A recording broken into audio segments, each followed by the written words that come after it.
Hi everyone, welcome back. If you're seeking calm, deep rest, and peaceful sleep, you're in the right place. Let's begin.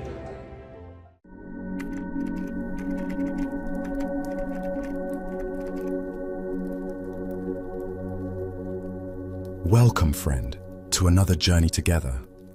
Tonight, you will experience profound understanding, drawn from powerful, ancient knowledge, designed to guide the restless mind towards unparalleled calm and truly restorative peace. Feel free to share what time it is and where you are listening from. I will share a curated selection of profound Buddhist stories and Zen koans, insights that peel back the layers to reveal the subtle art of mental freedom and emotional liberation. Each narrative holds a potent, transformative teaching that can fundamentally alter your perception of stress, agitation, incessant thought, and the ceaseless quest for external fulfillment. These aren't simply stories to drift off to, they are carefully guarded instructions, handed down by masters who grasped a profound truth many have lost. That genuine tranquility isn't found by rearranging the world around you, but by realigning your inner landscape. As the great Zen master Dogen said, to study the way is to study the self. To study the self is to forget the self. To forget the self is to be enlightened by all things. Through the course of our shared listening, you'll discover precisely how these ancient transmissions can illuminate your path. As we journey through these remarkable tales, you'll feel a subtle yet powerful shift take hold. The clench of anxiety will gently ease its grip. The constant hum of your thoughts will begin to recede. You'll find yourself effortlessly settling into a state of deep insight and profound tranquility. So, allow yourself to sink deeply now. Let your body yield to whatever cradles you. Take one deliberate breath with me, and as you release it, know that you are about to receive wisdom that has always been here, patiently awaiting your presence. Let us explore a story about the profound difference between resistance and acceptance. In the mountains where mist clings to ancient peaks, there stood a monastery where Zen master Baizhang Huaihai taught his disciples the mysteries of awakening. For many days, an elderly figure had appeared among the monks during evening Dharma talks, arriving silently and departing when the others did. His presence seemed natural, unremarkable, until one evening when all the monks had filed out into the cool mountain air, he remained. Baizhang approached the solitary figure, noting something otherworldly in his stillness. "Who are you, standing here before me?" the master asked with gentle curiosity. The old man's eyes held depths of ancient sorrow as he replied, "I am not a man, though I appear as one. In a time long past, during the age of the Kashyapa Buddha, I served as head monk of this very mountain. An earnest student once approached me with a question that would seal my fate. Does an enlightened person fall under the law of cause and effect? In my arrogance, I answered definitively, no, they do not fall under such laws. For this single word of error, I was condemned to live as a wild fox for 500 lifetimes, watching seasons turn from forest floors, never able to return to human form." The old man's voice trembled with the weight of centuries. "Master, I beg you to speak a turning word that might release me from this bondage." He then posed the same fatal question. Does an enlightened person fall under the law of cause and effect? Baizhang looked deeply into the old man's eyes, seeing both the monk he had been and the fox he had become. With calm certainty, he replied, "An enlightened person is one with the law of cause and effect." Upon hearing these words, the old man's entire being seemed to transform. Tears of liberation flowed down his cheeks as he bowed deeply. "I am free," he whispered. "My body lies in a cave on the far side of this mountain. I ask that you honor it with proper funeral rites." The following dawn, Bai Zhang led his puzzled monks up the winding mountain path. Behind a cluster of rocks, his staff revealed the still form of a great fox. As incense smoke curled skyward, the master performed the funeral ceremony traditionally reserved for monks, honoring the spirit that had finally found its way home. The Buddha once said, "What we think, we become. What we feel, we attract. What we imagine, we create." This ancient wisdom illuminates the heart of Bai Zhang's teaching. The difference between being subject to and being one with, the unfolding of existence transformed 5 centuries of suffering into a moment of liberation. Why do we so often resist the natural laws that govern our existence? Zen Buddhism reveals that our suffering stems largely from our attempt to stand apart from life's fundamental patterns rather than flowing with them. The fox monk's original error wasn't merely intellectual. It reflected a deeper human tendency to believe we can somehow transcend or escape the basic principles that shape all experience. When we declare ourselves exempt from cause and effect, we create what Buddhism calls the illusion of separation. We imagine ourselves as independent agents, disconnected from the web of interdependence that connects all phenomena. This fantasy of autonomy becomes a prison, cutting us off from the natural wisdom available when we recognize our fundamental unity with existence itself. Consider how this pattern manifests in daily life. When we resist aging, we suffer more than aging itself causes. When we fight against failure, we create additional pain beyond the disappointment. When we struggle against difficult emotions, we intensify them through our resistance. Each time we say, "This shouldn't be happening to me," we shoot ourselves with the second arrow of unnecessary suffering. The enlightened person doesn't escape cause and effect, but dances with it. They understand that freedom comes not from standing outside natural law, but from flowing so completely with it that there's no sense of separation between self and circumstance. As Zen teacher Suzuki Roshi taught, "You are perfect as you are, and you could use a little improvement." Both statements are simultaneously true when we stop fighting reality. Vietnamese master Thich Nhat Hanh spoke of this when he said, "Thanks to impermanence, everything is possible." When we truly accept that all phenomena arise and pass according to causes and conditions, we discover freedom within those very conditions. The fox's liberation came not from escaping natural law, but from embracing his complete participation in it. This understanding transforms our relationship to personal responsibility. Instead of burden, accountability becomes a source of empowerment. When we're one with cause and effect, every choice becomes an opportunity to plant seeds of wisdom. Every moment a chance to align with beneficial patterns. Tonight, as you notice areas where you're fighting against what is, can you experiment with the phrase "one with" instead of "subject to"? Where in your life might you discover freedom not through resistance, but through complete acceptance of your participation in the great unfolding? As the Buddha taught, hatred does not cease by hatred, but only by love. This is the eternal rule. The eternal rule isn't a constraint, but the very fabric from which liberation is woven.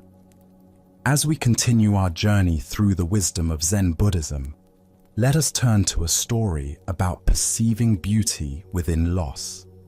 In the mountain temple where Master Yunmen Wenyan resided, autumn arrived with its familiar poetry of change.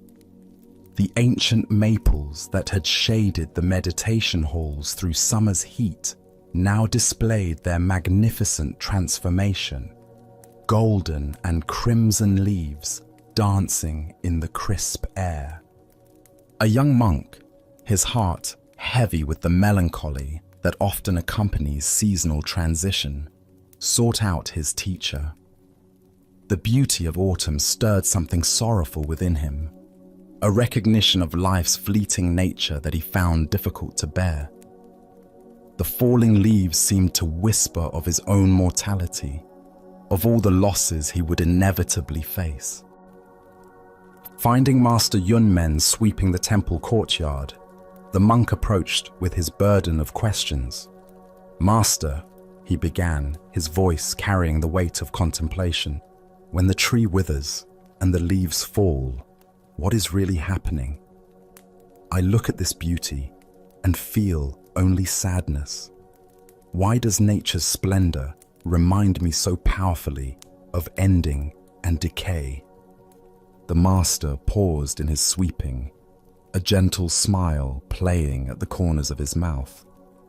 He looked up at the canopy above them, where leaves caught the afternoon sunlight like stained glass windows. In the distance, more leaves spiraled downward in their ancient dance, each one unique in its final journey. Rather than offering a scholarly discourse on impermanence or the Buddhist teaching of anicca, Yunmen simply replied with poetic directness, "The golden wind is revealing itself." In that moment, the monk felt something shift in his perception. Where he had seen only ending, his teacher pointed to beginning.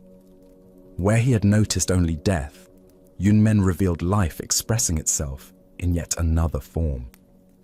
The autumn wind wasn't destroying the leaves.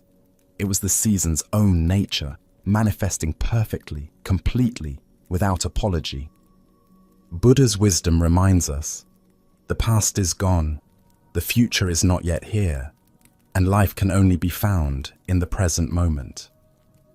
What emerges from this story is our tendency to overlay our concepts of loss onto life's natural expressions of change. Why do we struggle to see the golden wind when we're fixated on the falling leaves? Zen Buddhism points to our habit of interpreting transience through the lens of personal fear rather than universal wisdom. We project our anxiety about our own impermanence onto every changing phenomenon, missing the vital energy that drives transformation itself.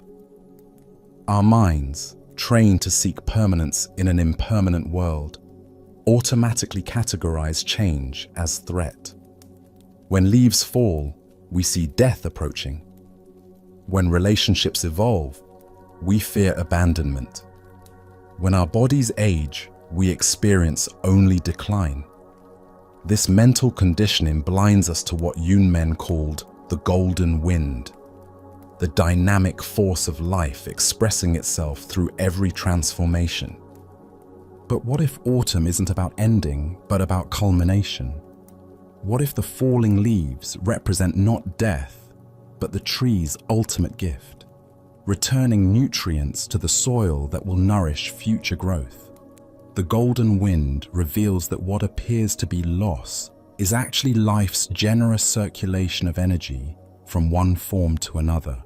Consider the transitions in your own experience. A career change that felt like failure might reveal itself as freedom to explore new possibilities. The end of a relationship that brought grief might create space for deeper self-understanding. Even physical aging, which our culture teaches us to resist, might be seen as life's golden wind, revealing new forms of wisdom and acceptance.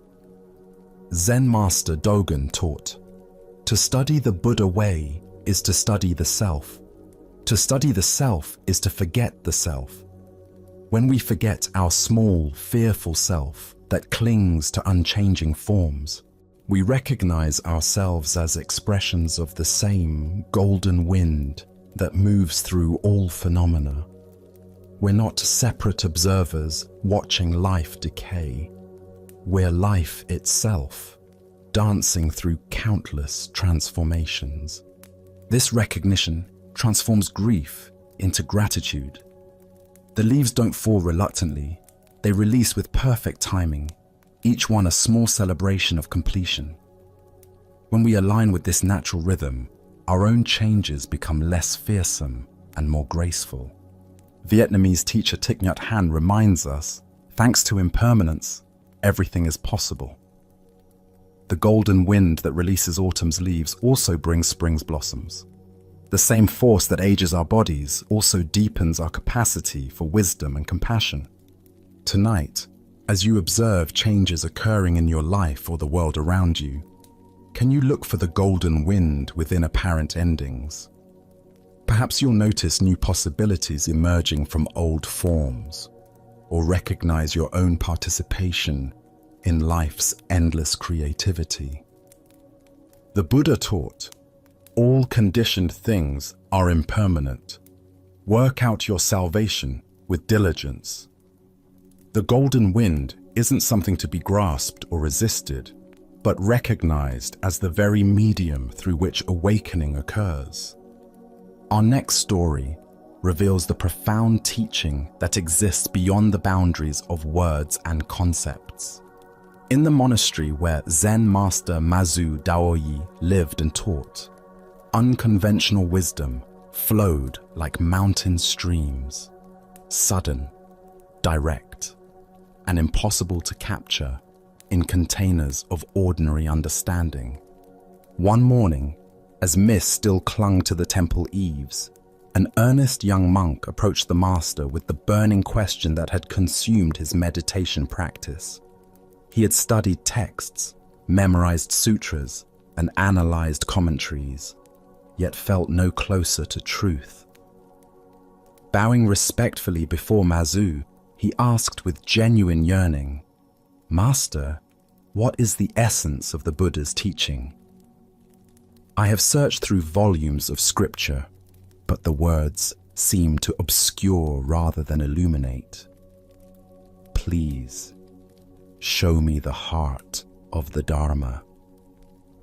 Mazu looked at the monk with eyes that seemed to see both the questioner and the question as one seamless expression. Without hesitation, without preparation, without offering even a moment of conventional explanation, the master opened his mouth and released a tremendous shout that seemed to emerge from the very depths of existence itself. "Ha!" The sound exploded through the monastery like thunder, echoing off wooden beams and stone walls. Birds burst from the nearby trees in startled flight. Other monks in distant halls paused in their activities, hearts suddenly racing from the power of that unexpected roar. The young monk stood frozen, his carefully prepared questions scattered like leaves in a hurricane. In that moment of stunning silence that followed the shout, something profound had been transmitted, not through explanation or analysis, but through direct encounter with the raw energy of awakening itself. The monk remained speechless, his conceptual mind temporarily shattered by the immediacy of the experience. Later that day, another student, curious about what had occurred, approached the young monk. "I heard the master gave you a teaching this morning. What did he say to you?" Still somewhat dazed, the monk replied simply, "The master shouted at me." This second student, intrigued by such an unusual pedagogical method, sought out Mazu directly. "Master, I heard you shouted at the monk who asked about the essence of the teaching. Is this true?" "Yes," Mazu replied with characteristic directness. "But what was the meaning of your shout?" What were you trying to communicate? Instead of providing the analytical explanation the student expected, Mazu responded with another earth-shaking "Ha!" This time, it said, the student achieved immediate enlightenment. His mind suddenly released from the prison of conceptual thinking into the vast openness of direct realization. As the Buddha observed, all things arise from mind. When the mind is understood, all things are understood. The deeper teaching here shows us that true wisdom cannot be packaged in concepts, but must be experienced directly, beyond the mediation of thought. Why do we instinctively seek explanations for mystery, rather than allowing ourselves to be penetrated by it? Zen Buddhism reveals that our conceptual mind, while useful for navigating practical reality, becomes an obstacle when we try to use it to grasp the essence of existence itself. Like trying to capture the wind in a jar, our attempts to contain ultimate reality in thoughts and words inevitably fail. Mazu's shout cuts through what Zen calls the thicket of views, our elaborate mental constructions about reality that actually separate us from direct experience. The mind that asks, "What does this mean?" is the same mind that stands between us and immediate understanding. The shout doesn't answer the question, it dissolves the questioner. Consider how often we mistake the description for the experience itself. We read about love instead of loving, study maps instead of taking journeys, analyze meditation techniques instead of simply sitting in awareness. Our education trains us to believe that understanding comes through accumulating information. But Zen points to a different kind of knowing that emerges when we drop below the level of conceptual processing. This isn't anti-intellectual, but rather an invitation to recognize the limitations of intellectual understanding when it comes to existential truth. As Korean Zen master Seung-san taught, "Only don't know." This don't know mind isn't ignorance, but rather an openness that can receive direct transmission of wisdom. Mazu's shout represents what Zen calls direct pointing, a teaching method that bypasses the elaborate detours of conceptual explanation and delivers truth immediately, heart to heart, mind to mind. The sound itself becomes the teaching, carrying more information than volumes of explanation could convey. Notice in your own experience the difference between knowing about something and knowing it directly.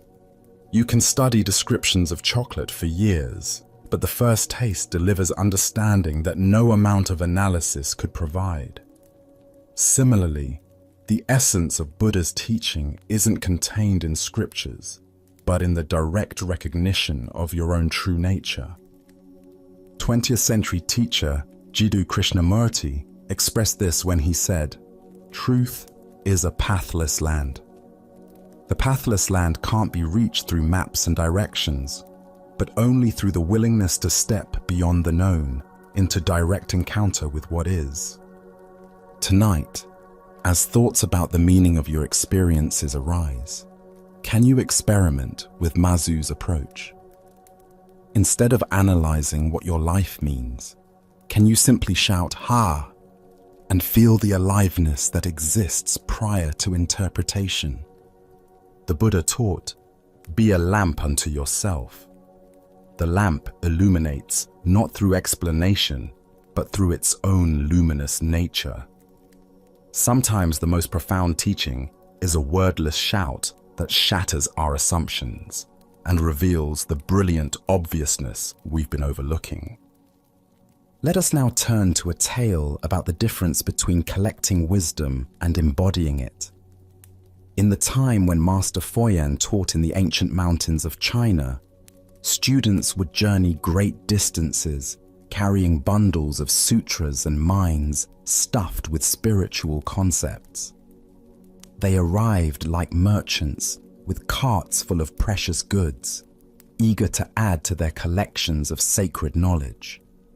One such student approached the master with visible frustration etched across his young face. His traveling pack bulged with scrolls and texts, his notebook filled with carefully copied passages and commentary upon commentary. His robes were worn from travel, and his eyes carried the weariness of one who had been searching for something that remained perpetually just beyond reach. Despite years of intensive study, he felt like a man dying of thirst while carrying detailed descriptions of water. Bowing deeply, he presented his dilemma to Foyan. "Venerable Master," he began, his voice heavy with disappointment, "I have devoted many years to studying the Holy Sutras. I have committed countless teachings to memory and can recite the words of ancient sages by heart.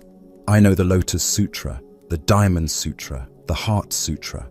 I can explain the Noble Eightfold Path and discuss the subtle differences between various schools of Buddhist thought.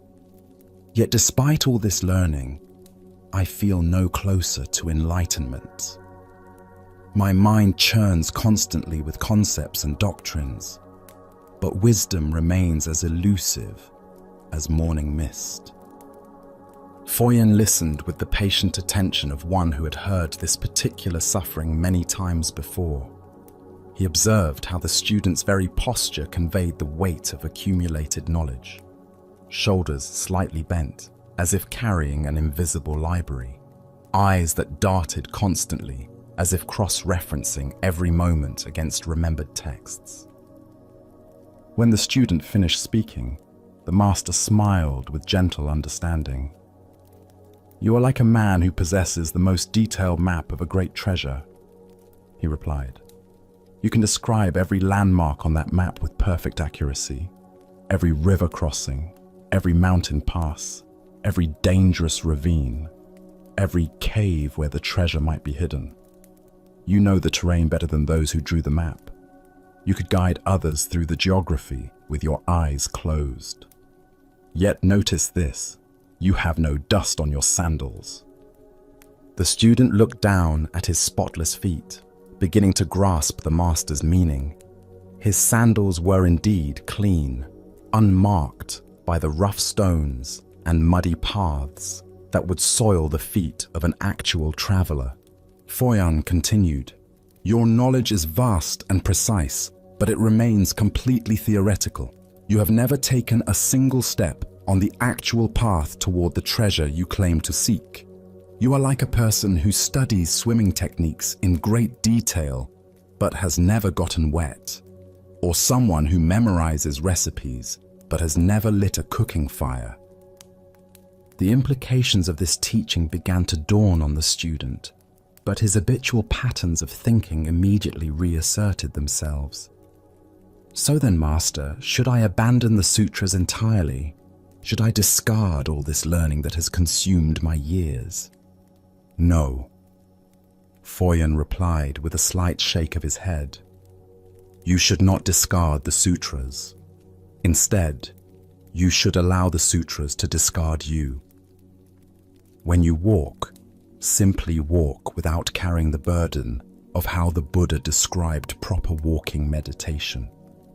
When you eat, simply eat without mentally comparing your meal to descriptions of the Buddha's alms food, or analyzing whether your mindfulness matches the instructions you've memorized. When you read the sacred texts, let the words wash over you like a stream flowing over smooth stones. Do not try to grasp them, possess them, or add them to your mental collection." The student frowned, struggling to understand this paradox. "But if I don't try to understand the teachings, how can I learn from them? Surely there's value in deep study and analysis." Foyan's eyes twinkled with amused compassion. "The truth is not contained in the words themselves, but in the unfurling of your own awakened mind as you encounter them.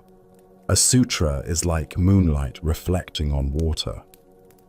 You cannot scoop up the moon with a bucket, but you can allow its light to illuminate your path. The moon's reflection appears effortlessly when the water is still, but disturb the surface with grasping, and the image fragments into meaningless ripples. He gestured toward the monastery garden, where a monk was simply sweeping leaves. Watch him. He learned to sweep not by studying texts about sweeping, but by moving the broom day after day until the motion became natural. Now the sweeping happens through him rather than by him. This is how wisdom works, not as information stored in the mind, but as understanding that flows through our entire being. The student watched the sweeping monk and noticed something remarkable. There was no self-consciousness in the movement, no reference to technique, just the pure expression of purposeful action. The monk wasn't thinking about sweeping, he had become sweeping itself. From that day forward, the student learned to approach the Dharma differently. Instead of studying texts like a scholar accumulating facts for examination, he read them as one who listens to wind moving through pine branches, alert, receptive, but without the grasping hunger that had previously driven his studies. When passages spoke of compassion, he looked for opportunities to be kind rather than memorizing definitions. When texts described mindfulness, he practiced paying attention to his breath rather than analyzing the instructions. Gradually, he discovered that when he stopped trying to capture wisdom, it began to penetrate him naturally. The teachings started working on him at levels deeper than intellectual understanding.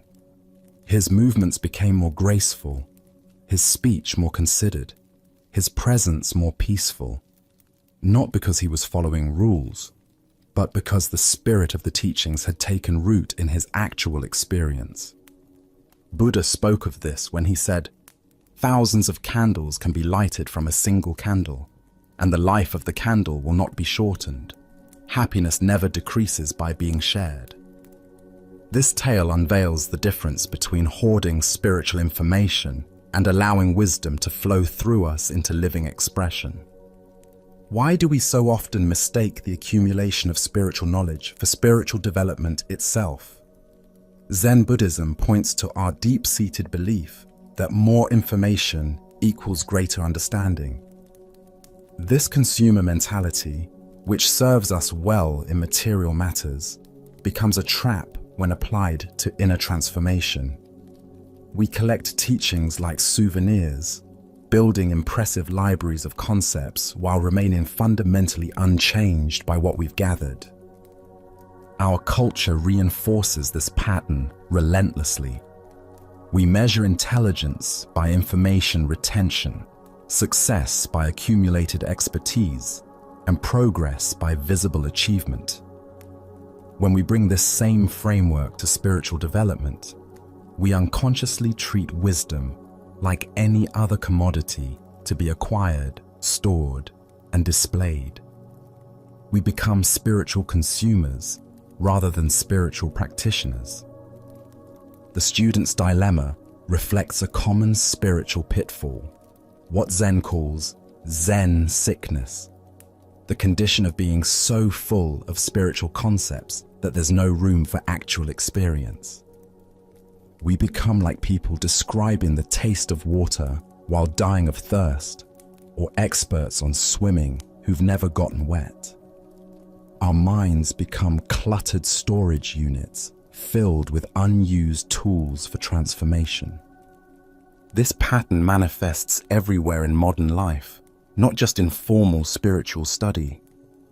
Consider the person who owns dozens of self-help books, but continues struggling with the same life challenges. They can quote experts on productivity while their own lives remain chaotic.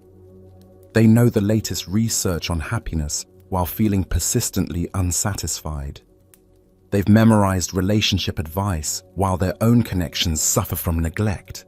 Or observe the fitness enthusiast who reads every study about optimal nutrition and exercise, but whose body remains unchanged because they rarely leave the realm of theory for actual practice. They can debate training philosophies endlessly, but lack the dust on their shoes that comes from consistent daily walks. The psychology behind this pattern runs deep. There's a genuine dopamine reward that comes from learning new information, creating the illusion of progress without requiring the discomfort of actual change. Reading about courage feels easier than acting courageously. Studying compassion seems safer than opening our hearts to difficult people. Analyzing mindfulness requires less vulnerability than sitting quietly with our actual anxieties. Furthermore, our ego finds clever ways to use spiritual knowledge as armor against genuine transformation. We can hide behind sophisticated concepts, using our understanding of non-attachment to avoid commitment, or our knowledge of impermanence to sidestep responsibility. The very teachings meant to liberate us become subtle forms of spiritual bypassing. True Dharma study requires what Buddhist teacher Pema Chodron calls beginner's mind. Approaching each text, each teaching, each moment of practice with fresh receptivity rather than the heavy expectation of our accumulated knowledge. When we read with beginner's mind, the words can work on us at levels deeper than intellectual understanding. But what does it actually look like to let the sutras discard you, as Foyan suggested? It means reading about patience and then immediately looking for opportunities to practice it with difficult people, rather than adding patience techniques to our mental filing system. It means encountering teachings on generosity and spontaneously offering help to someone in need, rather than analyzing different philosophical approaches to giving. When we study this way, transformation happens organically. A passage about letting go doesn't become another concept to memorize, but an invitation to release whatever we're gripping too tightly in that moment. Words about loving kindness don't remain abstract ideals, but inspire us to send a kind text to someone we've been avoiding. Korean Zen master Seung San taught, "Only go straight. Don't know mind. This is very important." The don't know mind isn't ignorance, but rather an openness that allows genuine learning to occur. When we approach teachings without the burden of our preconceptions, they can surprise us, challenge us, and transform us in ways our analytical mind never anticipated. The key insight in Foyan's teaching is that spiritual texts work on us most effectively when we stop trying to work on them. Like seeds planted in good soil, Dharma teachings germinate in the receptive ground of a mind that's present and undefended, rather than grasping and analytical. Tonight, as you encounter any form of wisdom, whether in books, conversations, or direct experience, can you experiment with letting it wash over you like a stream? Can you receive teachings without immediately trying to file them away in mental categories or convert them into practical applications? The Buddha taught, "Work out your salvation with diligence." But perhaps the most diligent work is learning to get out of our own way, allowing transformation to occur through receptivity rather than effort. True spiritual study leaves dust on our sandals and space in our minds. Now, let us explore a Zen story about the profound shift from seeking answers to embracing the fullness of life itself. In a monastery where ancient koans had been contemplated for centuries, a young monk found himself wrestling with perhaps the most famous riddle in all of Zen tradition. Day after day, month after month, he sat in meditation, attempting to penetrate the mystery of what is the sound of one hand clapping. His master observed the growing frustration that clouded the young monk's once peaceful countenance. The question had become an obsession, a mental knot that tightened with each passing day of fruitless contemplation. Where once there had been natural ease in the monk's practice, now there was only the grinding tension of a mind trying to solve what cannot be solved through thinking. One morning, after the monk had spent another sleepless night turning the koan over in his consciousness, like a key that refused to fit any lock, his teacher approached him with an unexpected instruction. "My dear student," the master said with gentle authority, "you will leave the monastery today. Go into the town below and remain there for 1 full week. During this time, I want you to forget completely about the koan. Do not think about one hand or its sound. Simply observe what presents itself to your senses. Walk, listen, watch, but make no effort to understand or achieve anything." Though puzzled by this unconventional guidance, the monk packed his simple belongings and descended the mountain path toward the bustling valley town. For the first time in months, he was instructed not to meditate on the famous riddle that had consumed his thoughts. As he entered the crowded marketplace, his ears were immediately filled with a symphony of human activity. Vendors called out their wares in melodious chants. Fresh vegetables, sweet rice, fine cloth. Children's laughter bubbled up from side streets where they played with simple toys. The rhythmic hammering of a blacksmith created a steady percussion underlying the urban symphony, while nearby, a beggar sang ancient folk songs in exchange for coins.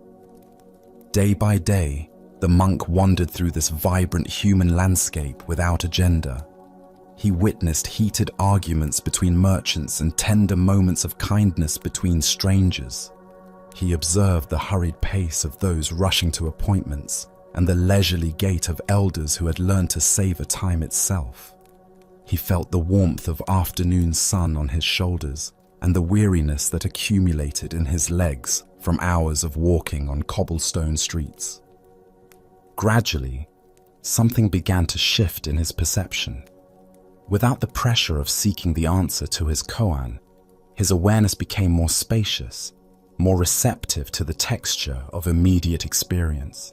He found himself simply present with whatever arose, no longer filtering reality through the lens of spiritual seeking.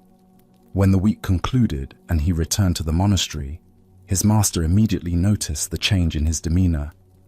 The tight concentration that had previously marked his features had been replaced by a quality of relaxed alertness.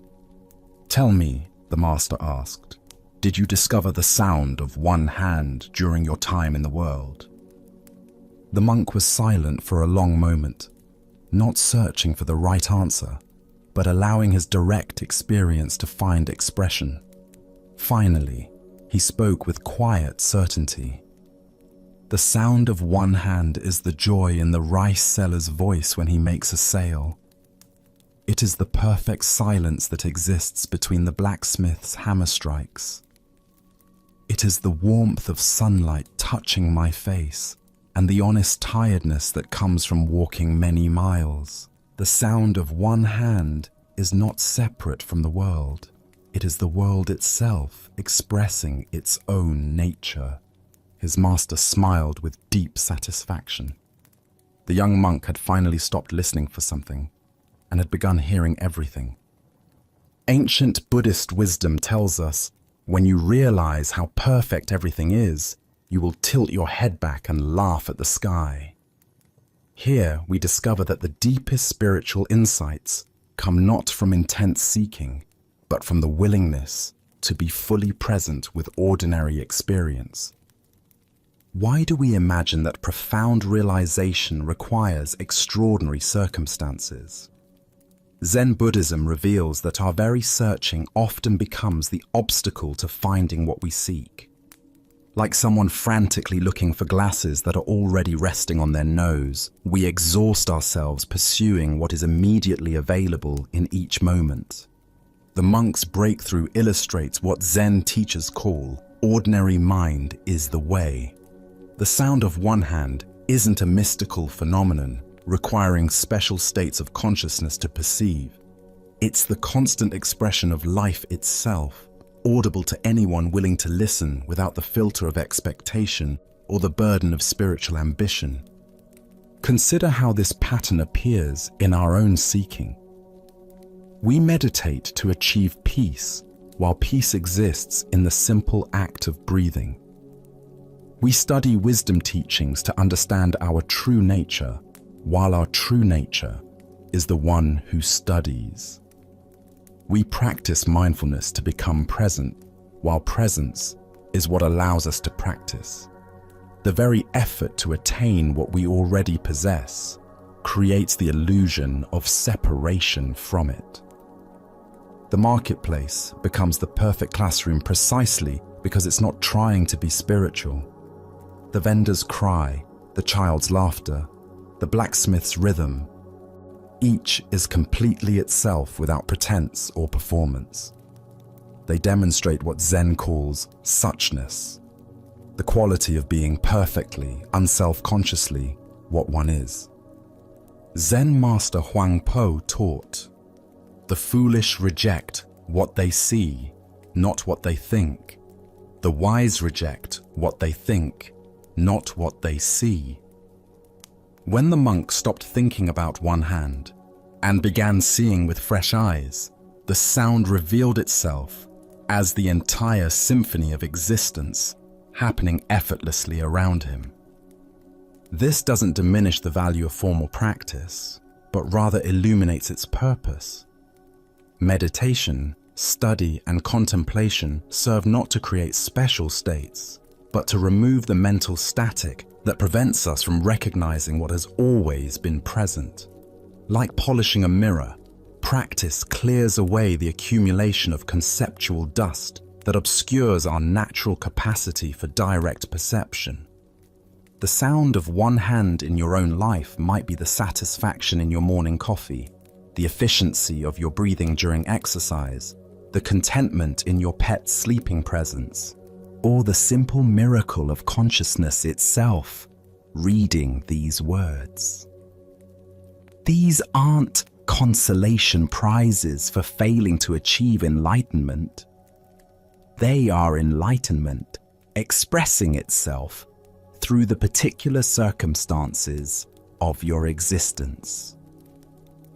Tonight, as you notice the countless sounds that surround you, perhaps the hum of electricity, the distant traffic, your own heartbeat, can you hear them as expressions of the same sourceless source that moves through all phenomena? Can you recognize that the one who listens and what is heard are waves in the same ocean of awareness? As the Buddha taught, in the end, just three things matter: how well we have lived, how well we have loved, how well we have learned to let go. The sound of one hand teaches us that living well means hearing the extraordinary within the ordinary. Loving well means embracing what is, rather than yearning for what might be. And letting go well means releasing our grip on spiritual seeking itself. Let us continue our journey with a story about maintaining inner balance regardless of external circumstances. This is the teaching of Master Hakuin and the power of "Is that so?" Master Hakuin lived in a small village where he was deeply respected for his wisdom, compassion, and exemplary character. For decades, he had maintained a reputation as a pure and enlightened teacher, someone who had transcended ordinary human weaknesses and embodied the highest spiritual ideals. Villagers often brought their problems to him, seeking guidance and inspiration from his teachings and his impeccable way of life. In this same village lived a beautiful young woman whose family was well known and respected.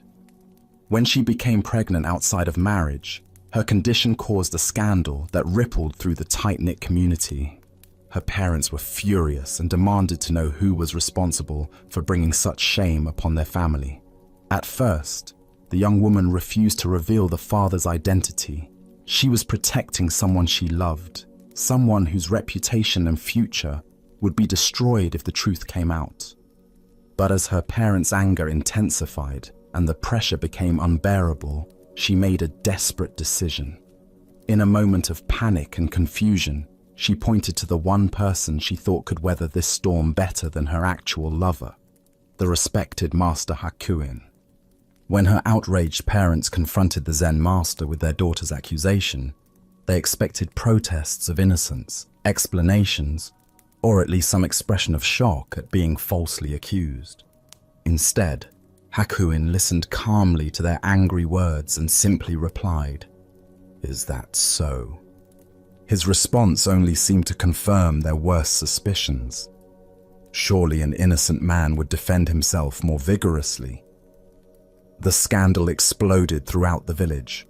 People who had revered Hakuin as a saint now whispered that he was a hypocrite who had been living a lie. His reputation was destroyed overnight, and former students abandoned him in disgust and disappointment. When the child was born, the parents brought the baby directly to Hakuin. "This is your responsibility now," they declared bitterly. "Since you are the father, you must take care of this child." They thrust the infant into his arms and walked away, leaving him to face the consequences of a crime he had never committed. Again, Hakuin simply said, "Is that so?" and accepted the baby without protest or explanation. For many months, the former master cared for the child with tender attention. He fed the infant, changed diapers, walked the floors during sleepless nights, and provided all the love and care that any devoted parent would give. Neighbors who had once brought him offerings of food and respect now ignored him or spoke of him with contempt. He had lost his position, his reputation, and his livelihood, but he continued to care for the child with peaceful dedication.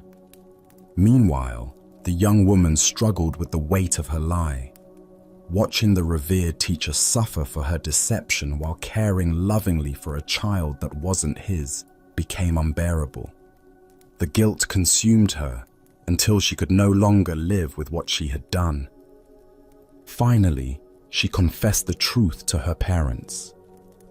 The real father was a young man in the village whom she had been trying to protect. Her parents were horrified to learn what they had done to an innocent man. They rushed to Hakuin's simple dwelling with profuse apologies. "Master, we have wronged you terribly," they said, bowing deeply. "Our daughter has confessed that you are not the father. We know now that you have suffered unjustly for our mistake. Please forgive us and allow us to take the child back to its real family." Hakuin listened to their apologies with the same equanimity he had shown to their accusations. As he gently placed the baby in their arms, he offered the same response he had given throughout the entire ordeal. "Is that so?" As Buddha's wisdom reminds us, hatred does not cease by hatred, but only by love. This is the eternal rule. What emerges from this story is the profound power of maintaining inner equilibrium regardless of how others perceive us or what circumstances life presents. Why do we allow external events and other people's opinions to determine our inner state? Zen Buddhism teaches that true freedom comes from developing an unshakable center that remains stable, whether we're being praised or blamed, honored or dishonored, treated fairly or unjustly. Hakuin's response, "Is that so?" represents a profound spiritual practice. He wasn't being indifferent or passive. He was demonstrating the ultimate non-attachment to reputation, status, and even justice itself. His consistent response showed that his sense of worth and purpose came from within rather than from external validation. Consider how differently most of us would react to false accusations, public humiliation, and complete loss of reputation. The natural human response is to defend ourselves, to fight against injustice, to demand that others see the truth. But Hakuin's approach reveals another possibility, meeting all circumstances with the same peaceful acceptance. This doesn't mean we should never defend ourselves or that we should passively accept all injustices. Hakuin's teaching is more subtle. He shows us that our inner peace doesn't have to depend on external circumstances being fair or favorable. We can maintain our center regardless of how the world treats us. The Buddha taught, "You will not be punished for your anger, you will be punished by your anger." Hakuin's equanimity protected him from the additional suffering that would have come from resentment, self-pity, or desperate attempts to restore his reputation. While the situation was undoubtedly challenging, he didn't compound the difficulty with emotional resistance. Look deeply at your own reactions to criticism, misunderstanding, or unfair treatment.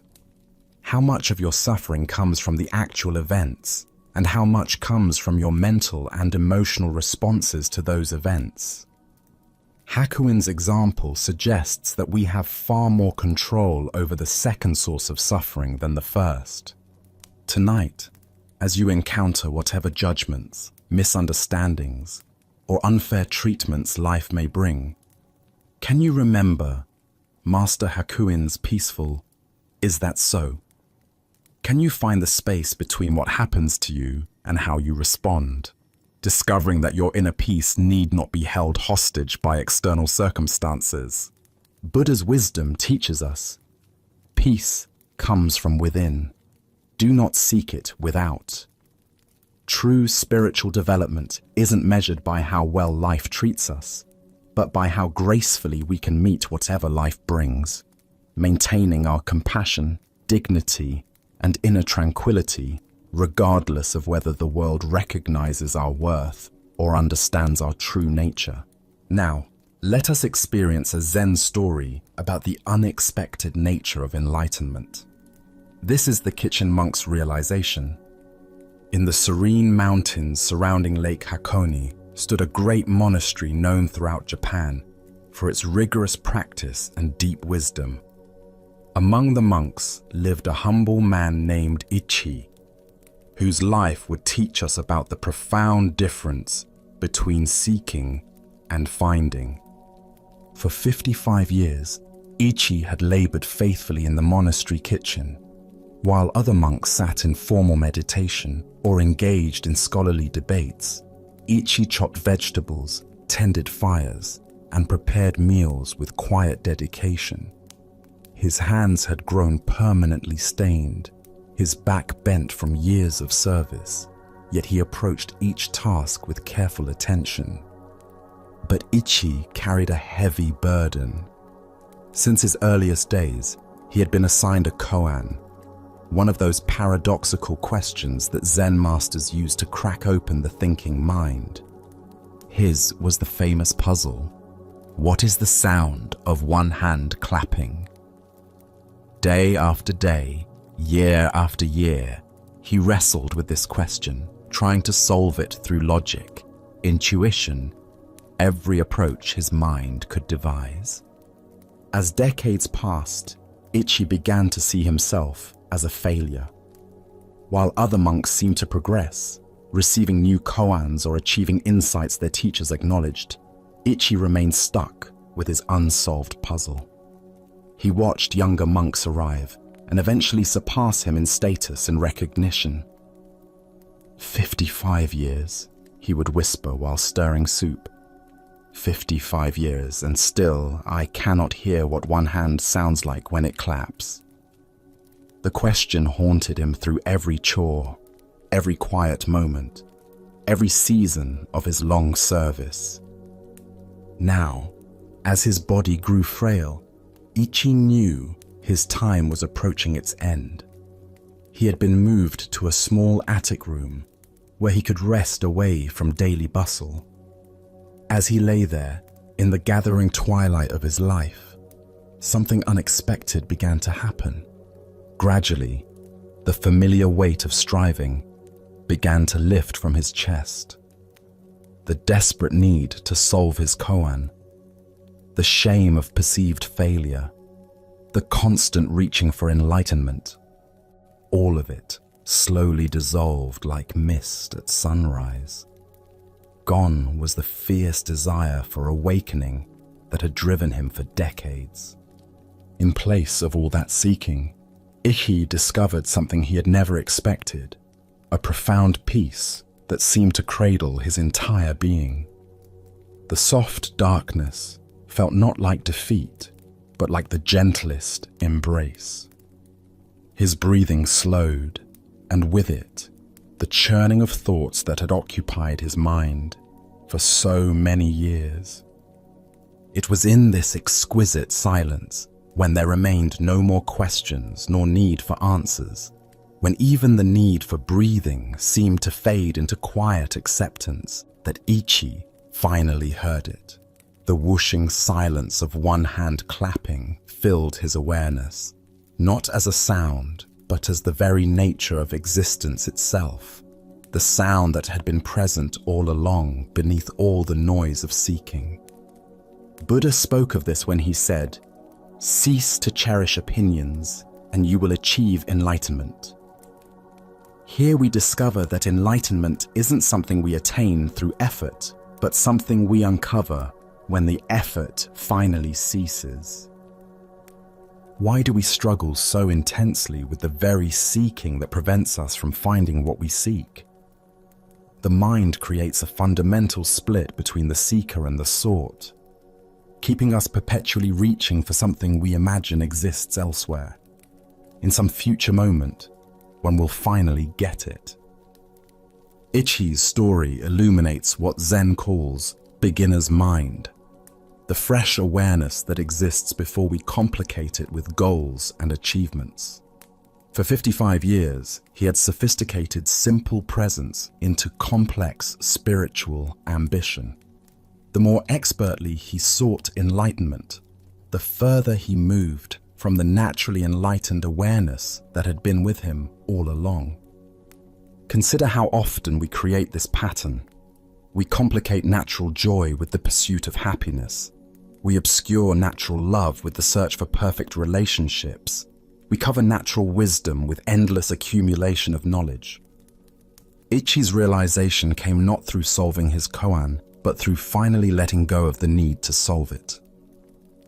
The sound of one hand clapping isn't a riddle to be figured out, but an invitation to rest in the space before thinking begins. The awareness that exists prior to questions and answers. Tonight, as thoughts about your own spiritual journey arise, remember Ichi's profound discovery. What if the very awareness that notices your seeking is the enlightenment you've been seeking? The sound of one hand clapping might be closer than you think, in the very listening that hears all sounds, including silence. As the Buddha taught, peace comes from within. Do not seek it without.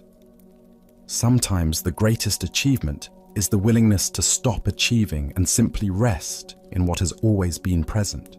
Let us continue on our journey with a teaching about the dangerous gap between conceptual understanding and lived experience. This is the story of the one-eyed monk and the silent debate. In ancient China, when traveling monks wandered from monastery to monastery seeking teachings and testing their understanding, a particular custom had developed among Zen communities. Before a wandering monk could receive lodging for the night, he had to engage in what was called Dharma combat, with either the abbot or a designated representative. This wasn't physical fighting, but a contest of spiritual wit and understanding, where profound questions and paradoxical answers revealed the depth of each participant's realization. At one renowned monastery nestled in bamboo forests, a travel-worn monk arrived as evening shadows began to lengthen across the courtyards. His robes were dusty from mountain paths, his straw sandals worn thin, but his eyes carried the alert brightness of someone genuinely seeking deeper understanding. The abbot, busy with evening duties, assigned his personal attendant to conduct the traditional Dharma encounter. This attendant had served the monastery faithfully for many years, though he possessed what others might consider a disadvantage. He had lost one eye in an accident during his youth. Despite this physical limitation, or perhaps because of the clarity it had brought to his inner vision, he had developed profound insight into the Buddha's teachings. When the two monks met in the monastery's formal reception hall, the traveling monk proposed something unusual. "Let us engage in silent debate," he suggested, gesturing with his hands to indicate they would communicate through gestures alone rather than words. Sometimes the deepest truths transcend language altogether. The attendant nodded agreement, and they began their wordless exchange. The wayfarer raised one finger toward the ceiling, holding it steady with an expression of calm confidence. Without hesitation, the attendant responded by raising two fingers. The traveling monk, seeming pleased by this response, then raised 3 fingers. At this, the attendant surprised him by making a tight fist and holding it firmly in the space between them. The traveling monk's confident expression faltered. For a moment, he stared at the clenched fist, his face showing confusion and something approaching alarm. Then, without attempting any further gestures, he bowed quickly and left the hall. Soon afterward, he found the abbot and spoke with obvious respect and disappointment. "Venerable Sir, your representative is far too advanced for me. I must continue my journey rather than presume to stay in your monastery tonight." The abbot raised his eyebrows with interest. "Please, tell me what transpired in your exchange." "Well," the traveler explained earnestly, "I began by holding up one finger to symbolize the Buddha, the awakened one who showed us the path to enlightenment. But your monk immediately responded with 2 fingers, indicating the Buddha and the Dharma, both the teacher and the teachings he offered. So I raised 3 fingers to represent the complete triple gem: the Buddha, the Dharma, and the Sangha, the community of practitioners. But then he held up a clenched fist to show that all 3 are actually one unified reality. His understanding is clearly beyond mine, so I must seek instruction elsewhere before I could be worthy of staying here." The abbot listened to this interpretation with growing surprise, for he knew his attendant's character well.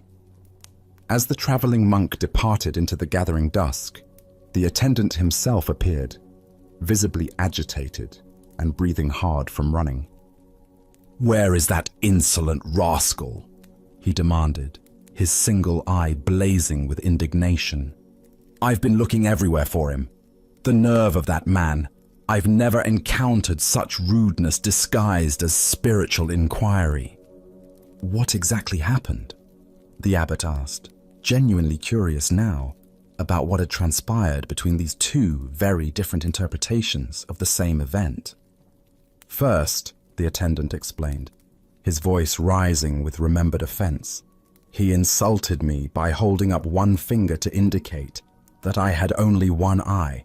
Can you imagine? Here I thought we were engaging in spiritual discourse, but he immediately drew attention to my physical limitation. Determined to remain polite despite such crudeness, I held up 2 fingers to acknowledge that he was blessed with 2 eyes. I was trying to show that I bore him no ill will for his thoughtless comment." The attendant paused to catch his breath, his agitation increasing as he continued. But the scoundrel wasn't satisfied with that insult. Next, he held up 3 fingers to rub it in further, indicating that between the 2 of us, there were only 3 eyes total. He was deliberately emphasizing our difference, making sure I couldn't forget my disability. That's when I'd had enough. I made a fist because I was about to hit him for his persistent rudeness. But the coward saw what was coming and ran off before I could teach him proper manners. The abbot stood in stunned silence, contemplating this remarkable demonstration of how 2 people could participate in identical events while inhabiting completely different realities. The Buddha taught, "We see the world not as it is, but as we are."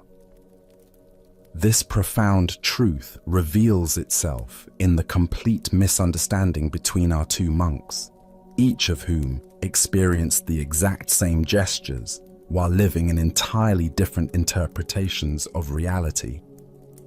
Why do we so often project our own concerns, insecurities, and assumptions onto neutral situations? Zen Buddhism points to what it calls the 8 worldly winds: praise and blame, pleasure and pain, gain and loss, fame and disgrace. These psychological forces create internal weather systems that color our perception of everything around us. The attendant's sensitivity about his missing eye created a filter through which every gesture became a personal attack. His past experiences of being judged or pitied for his appearance had created such a strong interpretive framework that he couldn't perceive any other possible meaning in the traveler's hand signals. Similarly, the traveling monk's spiritual preoccupations caused him to see profound Dharma teachings in what were actually expressions of wounded feelings and growing anger. His framework of seeking enlightened instruction made him interpret increasingly aggressive gestures as increasingly sophisticated wisdom. Look deeply at your own patterns of interpretation. How often do your current worries, past hurts, or persistent hopes cause you to misread situations completely? Perhaps someone's distracted behavior becomes evidence they don't like you when they're actually concerned about a family member's health. Maybe a colleague's helpful suggestion feels like criticism because you're insecure about your performance. This ancient wisdom illuminates how our internal state creates our external experience. Both monks were sincere in their perceptions, yet both were fundamentally mistaken about what was actually happening. Neither was lying or deliberately misinterpreting. They were simply seeing through the lens of their own psychological conditioning. The story points us toward a crucial question. How can we develop the capacity to see situations more clearly, less filtered through our personal concerns and interpretations? Zen practice offers several approaches to this challenge. First is what's called don't know mind. Maintaining openness to multiple interpretations, rather than immediately settling on the one that confirms our existing beliefs or fears. When someone acts in a way that triggers our interpretation, can we pause and consider other possible explanations? Second is mindfulness of our own emotional states. The attendant might have noticed his rising sensitivity about his appearance and recognized how this was coloring his perception. The traveler might have observed his eagerness to find profound teachings and questioned whether he was seeing wisdom where none existed. Zen Master Bankei taught, "Your everyday mind, that is the way." This teaching invites us to examine the very mind that creates these interpretations, rather than constantly trying to figure out the correct interpretation of external events. The Buddha said, "Hatred is never appeased by hatred in this world. By non-hatred alone is hatred appeased." This is a law eternal. If the attendant had met the traveler's perceived insults with curiosity rather than defensiveness, if the traveler had questioned his assumptions about enlightened behavior, their encounter might have become a genuine teaching for both. Tonight, as you replay conversations and interactions from your day, can you notice how your own concerns and sensitivities might have shaped your interpretations?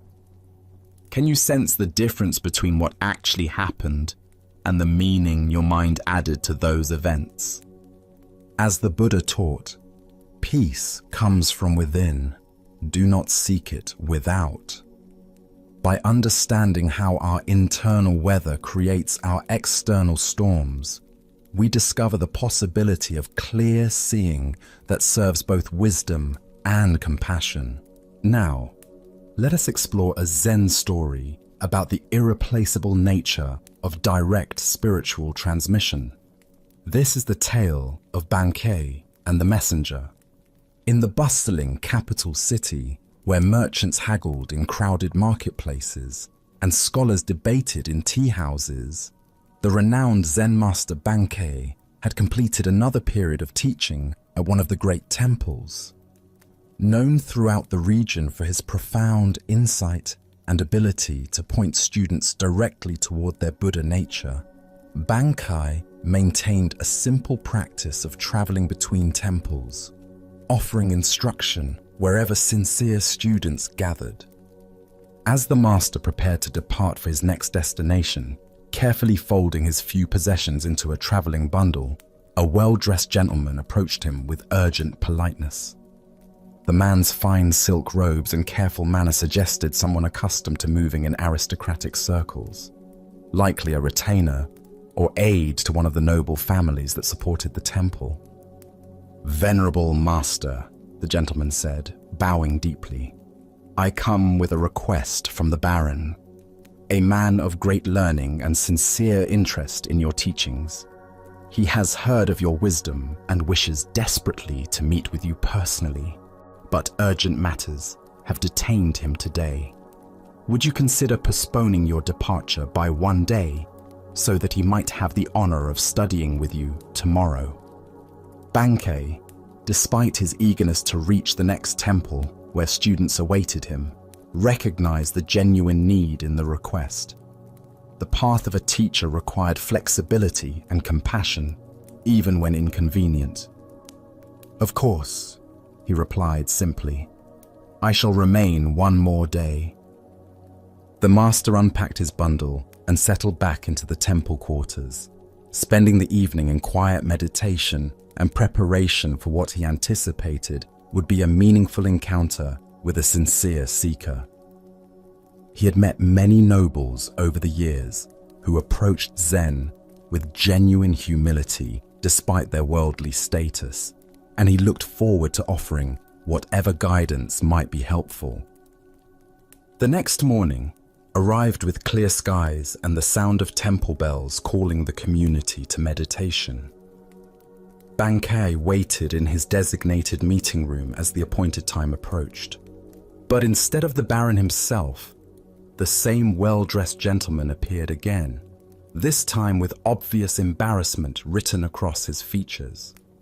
"Master," the man began, his voice heavy with apology, "I bring regrettable news. The Baron was called away on urgent business that could not be delayed, matters of state that demanded his immediate attention. However, he has not forgotten his desire for your teaching. He has asked me to serve as his representative, to receive your instruction on his behalf, and carry your wisdom back to him faithfully." The gentleman paused, clearly hoping this arrangement would prove acceptable. "The Baron's specific question concerns the nature of mind itself. He wishes to understand, what is the true nature of consciousness and how can one realize it directly? If you would share your teaching on this matter, I promise to convey every word exactly as you speak it." Bankei listened to this request with gentle attention. his expression remaining calm and compassionate. When the gentleman finished speaking, the master sat quietly for a moment, as if considering not just the question, but the entire situation, the absent seeker, the well-intentioned messenger, and the profound impossibility of what was being asked. Finally, Bankei spoke with characteristic simplicity and directness. This matter of Zen is difficult to convey even through direct question and answer between teacher and student meeting face to face. It becomes all the more difficult, indeed impossible, to transmit through a messenger, no matter how sincere or capable that messenger might be. Having delivered this response, the master said nothing more. He simply sat in silence, embodying the very teaching he had just articulated. The gentleman waited, perhaps expecting elaboration or alternative suggestions, but none came. Eventually, finding himself speechless and somewhat confused, the gentleman bowed politely and withdrew from the temple. The Buddha once said, "Be a lamp unto yourself." This profound truth reveals itself in Bankei's gentle but firm refusal to reduce Zen wisdom to a message that could be carried by proxy. Spiritual awakening cannot be transmitted second-hand because it is not information but transformation. Why do we often approach spiritual learning as if it were academic knowledge that can be collected and conveyed through intermediaries? Zen Buddhism teaches that awakening is not a concept to be understood, but a reality to be directly experienced. Like the taste of water to someone who is thirsty, it cannot be adequately described. It must be experienced firsthand. The Baron's question about the nature of consciousness reveals our typical approach to spiritual inquiry. We want to understand awareness intellectually, to grasp it conceptually, to possess it as knowledge. But consciousness cannot be made into an object of study because it is the very subject doing the studying. It's like trying to see your own eyes without a mirror. The seeing itself is what you are trying to see. Consider how often throughout your day you might approach spiritual wisdom as information to be collected, rather than truth to be embodied. We read books about meditation instead of meditating. We study descriptions of enlightenment instead of investigating our present experience. We seek answers about the nature of mind instead of directly examining what we call mind right now. Zen Master Dogen taught, "To study the Buddha way is to study the self. To study the self is to forget the self." This paradox points to the heart of why spiritual transmission requires direct engagement. The self that wants to understand Buddhism intellectually is the very construction that must be seen through. This seeing through happens not through accumulating knowledge, but through intimate investigation of immediate experience. The messenger in the story represents our own tendency to approach awakening indirectly. We want to understand consciousness from a safe distance, maintaining the illusion that we are separate observers studying an object called awareness. But awareness is what we are, not what we have. It cannot be possessed, understood, or transmitted because we are expressions of it. Bankei's silence after his brief explanation was itself a teaching. In Zen, silence often conveys what words cannot. The gaps between thoughts, the space between breaths, the awareness in which all experiences arise. These cannot be captured in language, but can be directly recognized when we stop trying to grasp them conceptually. This doesn't mean spiritual teaching is impossible or that teachers serve no purpose. Rather, it means that authentic teaching points students toward their own direct experience, rather than providing second-hand descriptions of someone else's realization. The teacher's role is not to deliver enlightenment. but to create conditions where students might recognize what they already are. Tonight, as you experience the simple fact of being conscious, aware of these words, aware of your body, aware of the space in which thoughts and sensations appear, can you investigate this awareness directly rather than through concepts? Can you be present to your experience rather than trying to understand it through someone else's descriptions? As the Buddha taught, work out your own salvation with diligence. The path to freedom cannot be walked by proxy. It requires your own feet, your own breath, your own willingness to look directly at what you have always been but perhaps never clearly seen. Now, let us explore a story about the difference between submission and genuine understanding. This is the lesson of the proud priest and the gentle master. Master Bankei had gained quite a reputation throughout the region. Unlike other teachers who filled their talks with complex philosophical arguments and lengthy quotations from ancient texts, Bankei spoke directly from his heart to the hearts of his listeners. His words were simple but profound, accessible to farmers and scholars alike. People from all walks of life, merchants, servants, samurai, and monks, gathered to hear him speak about the natural peace that exists within every person. The master's growing popularity began to trouble a priest from the Nichiren sect, whose own temple had grown noticeably emptier as his followers left to hear about Zen. This priest had built his identity around being learned, respected, and obeyed. He prided himself on his knowledge of scriptures and his ability to win theological debates. The idea that a simple Zen teacher could attract his devoted followers with plain speaking felt like a personal insult. Determined to expose what he assumed must be shallow teaching disguised as wisdom, the Nichiren priest stormed into one of Bankei's gatherings. He pushed through the crowd of seated listeners, his robes billowing dramatically, his face stern with righteous indignation. The peaceful atmosphere of quiet attention was suddenly charged with tension as people turned to see what was happening. "Hey, Zen teacher!" the priest called out loudly, his voice echoing through the hall. The deliberate rudeness of his address was unmistakable. He was treating the revered master like a common street performer. "Wait just a minute. I have something to say to you." Bankei looked up calmly from where he sat, showing no sign of irritation or defensiveness at the interruption. His eyes held the same gentle attention he gave to every person who approached him, whether they came with genuine questions or hostile challenges. "All these people here respect you and will obey whatever you say," the priest continued, his voice growing louder as he warmed to his challenge. "But a man like myself does not respect you at all. Can you make me obey you? Can your so-called wisdom compel someone who sees through your simple tricks?" The crowd held its breath, expecting either an angry response or a learned rebuttal that would put this arrogant challenger in his place.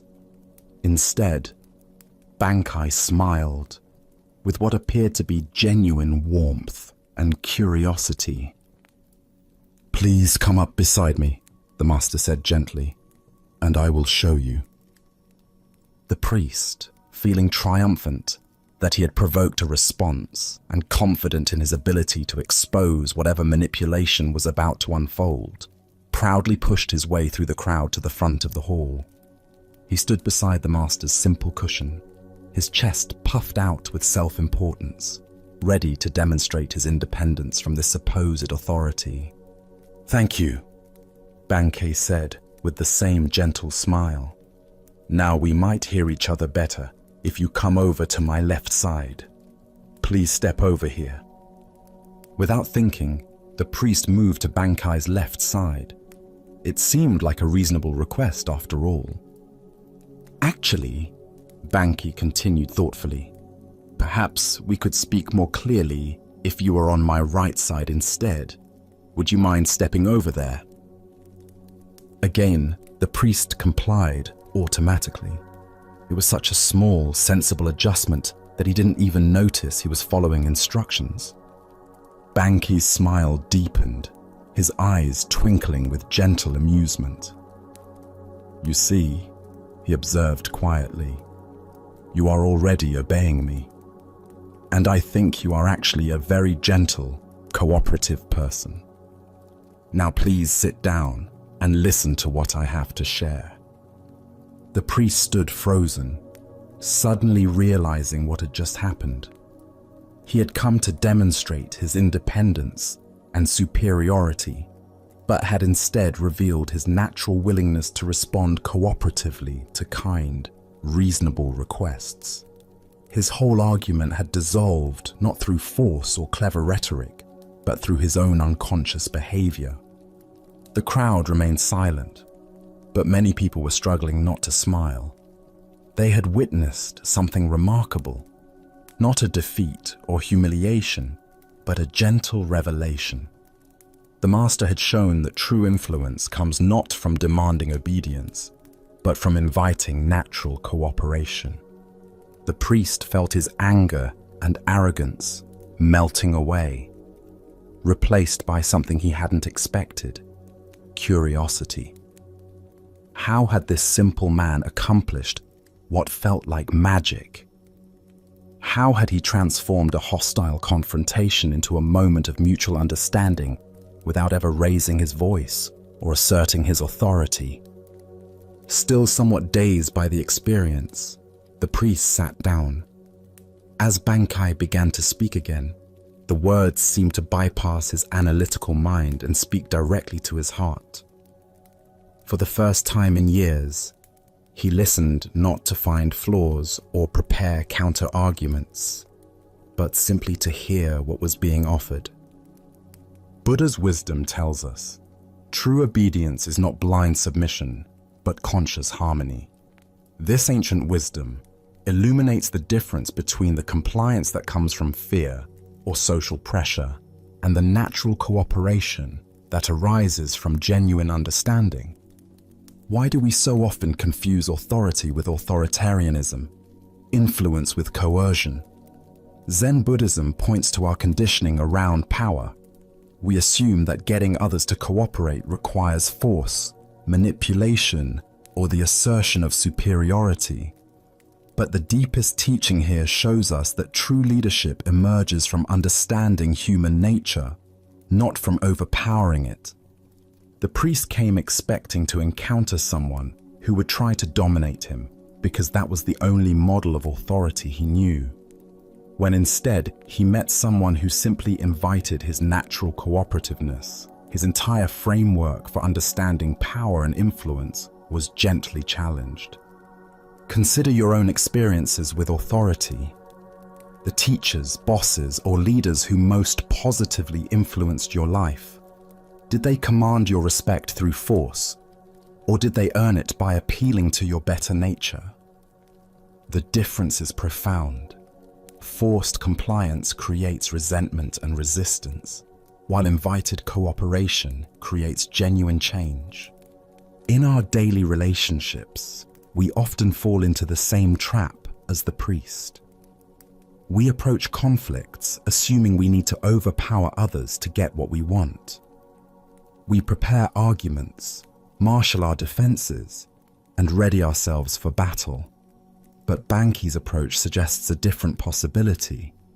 What if we assumed the best about others and invited their natural wisdom to emerge? Zen teacher Thich Nhat Hanh wrote, "When another person makes you suffer, it is because he suffers deeply within himself, and his suffering is spilling over." The priest's aggression came from his own insecurity and fear of being displaced. Bankai's genius lay in seeing past the hostile surface to the suffering underneath, then responding to the suffering rather than the aggression. This doesn't mean being passive or allowing ourselves to be mistreated. Bankai maintained clear boundaries and didn't submit to the priest's demands for a debate. Instead, he redirected the energy of the encounter towards something more constructive. He transformed a potential power struggle into a teaching moment. The Buddha taught, hatred is never appeased by hatred in this world. By non-hatred alone is hatred appeased. This is a law eternal. This principle applies not just to obvious hatred, but to all forms of resistance and conflict. When we meet resistance with resistance, we simply create more tension. When we meet resistance with understanding, we create space for transformation. Tonight, as you consider the relationships and situations in your life where you feel the need to assert your will or defend your position, can you remember the gentle master who never commanded obedience, yet received complete cooperation? Can you find ways to invite others' natural wisdom rather than trying to overpower their resistance?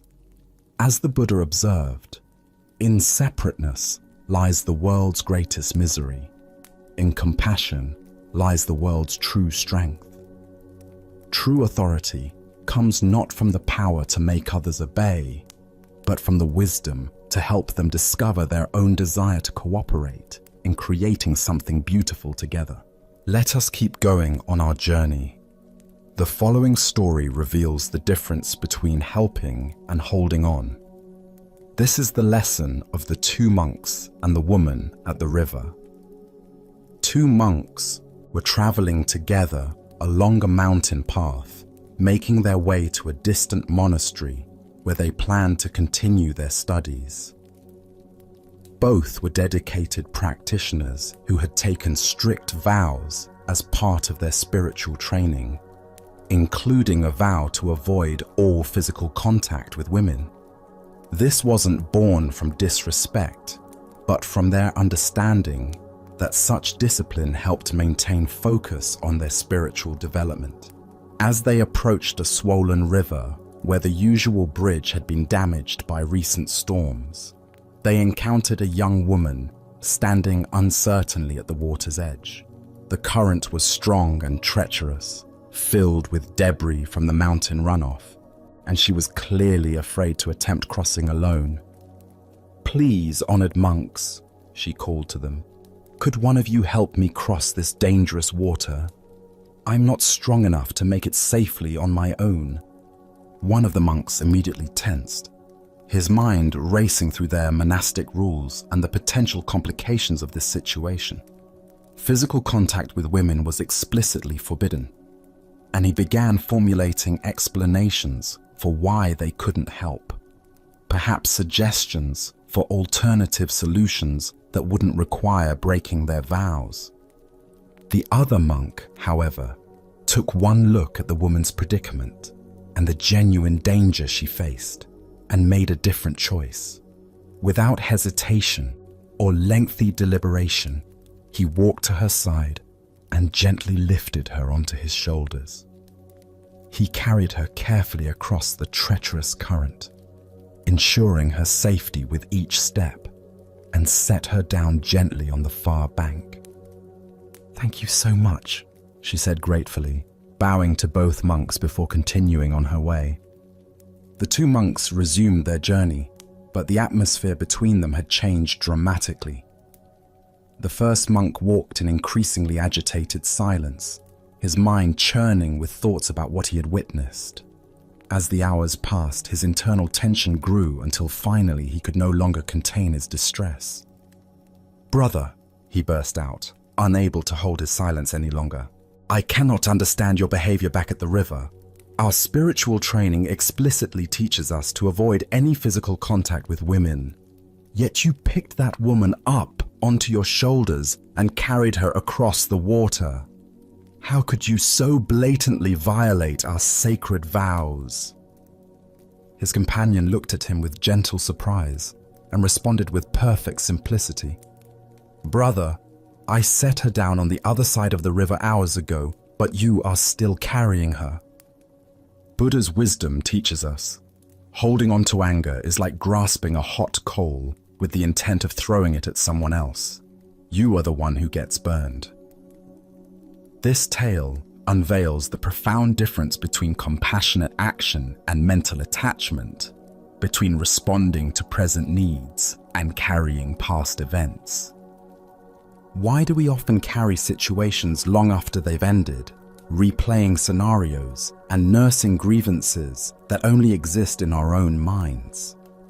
Zen Buddhism reveals that much of our suffering comes not from what happens to us, but from our inability to release experiences once they've passed.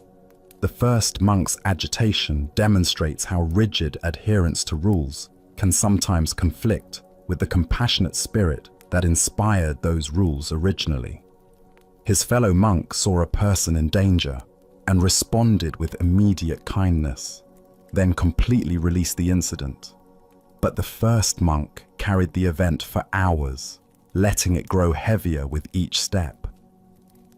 Consider your own tendency to replay past conversations, nurse old grievances, or mentally rehearse scenarios that have already ended. How much of your mental energy goes toward carrying situations that exist now only in memory? The woman crossed the river in minutes, but the monk carried her for hours through his own thoughts. This teaching applies to far more than dramatic violations of rules. We carry harsh words someone spoke years ago, mistakes we made decades past, embarrassing moments that no one else even remembers.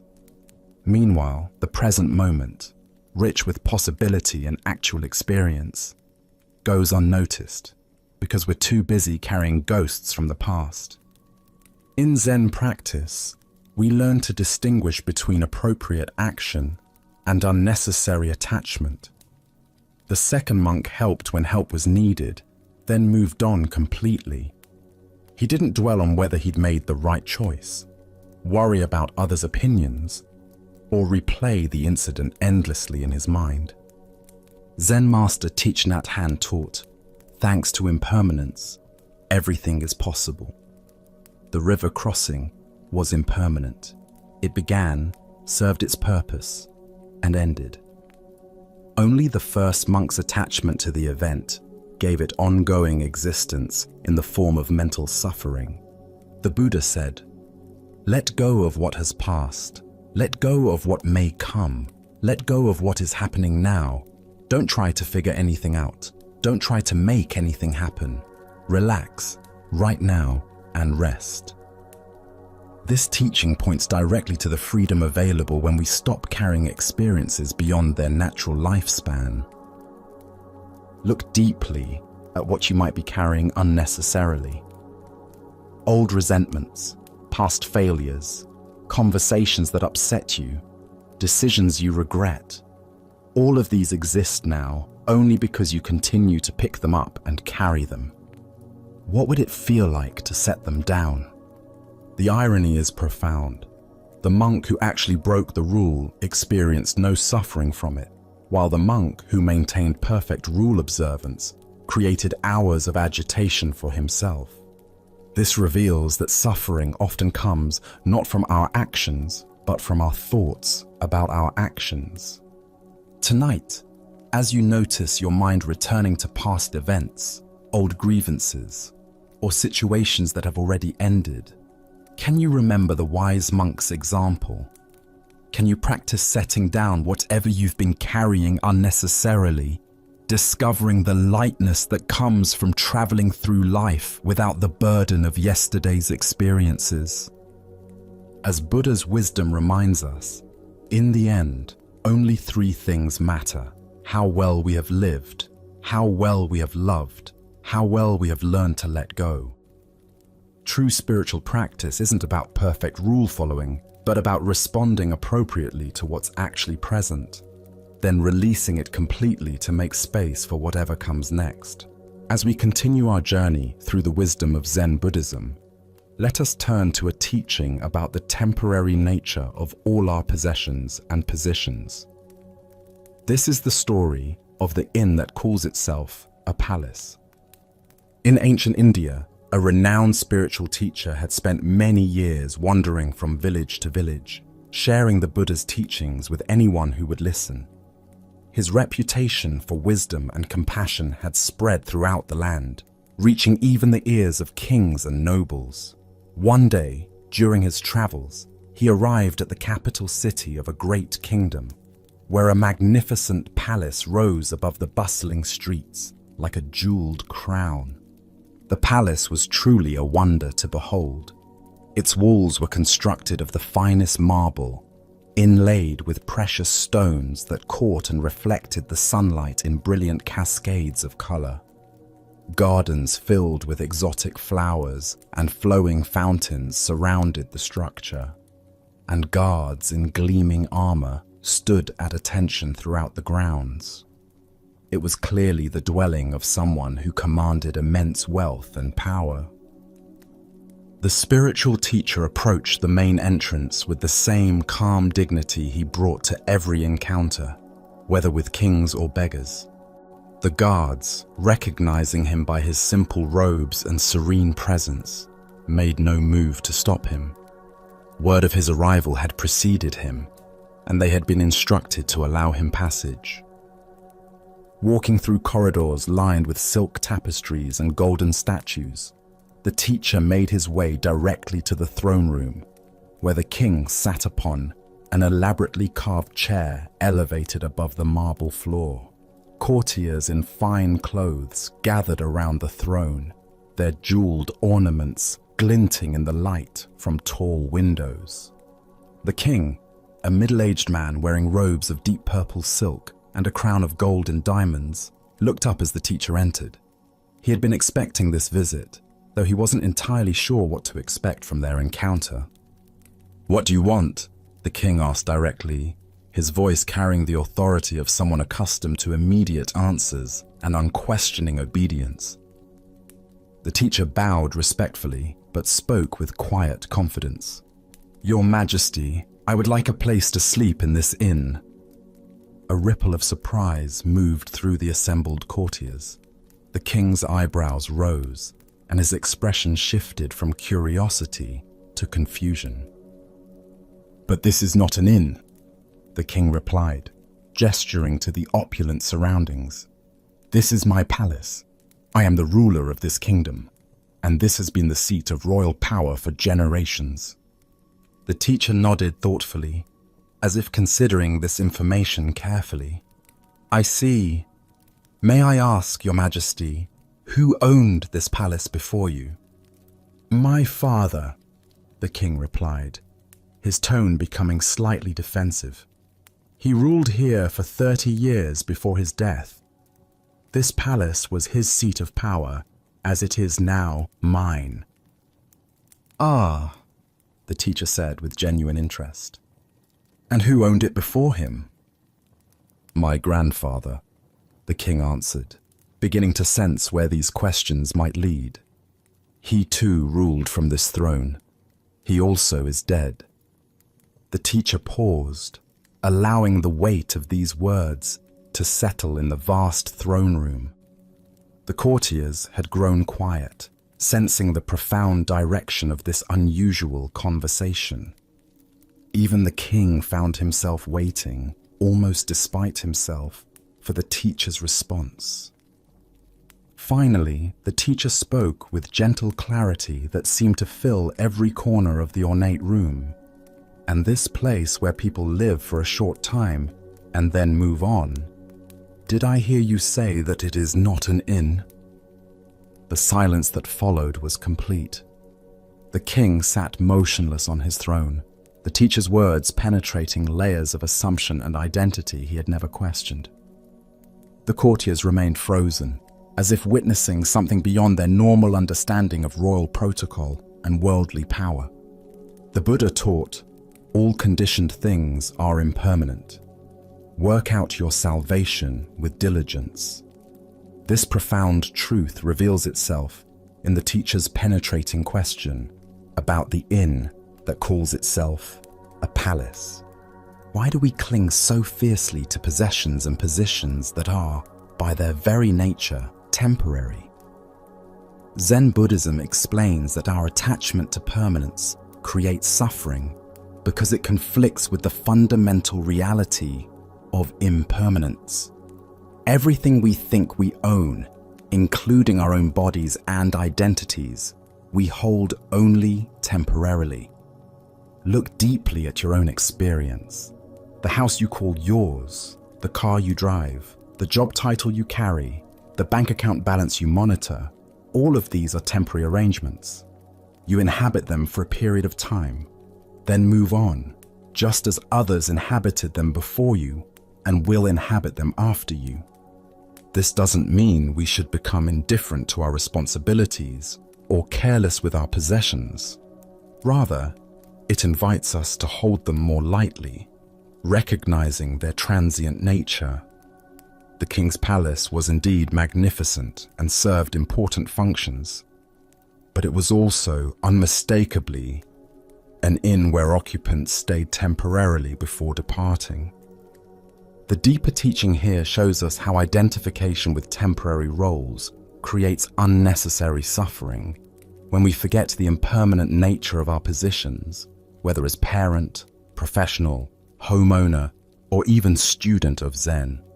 We create anxiety trying to maintain what cannot be permanently maintained.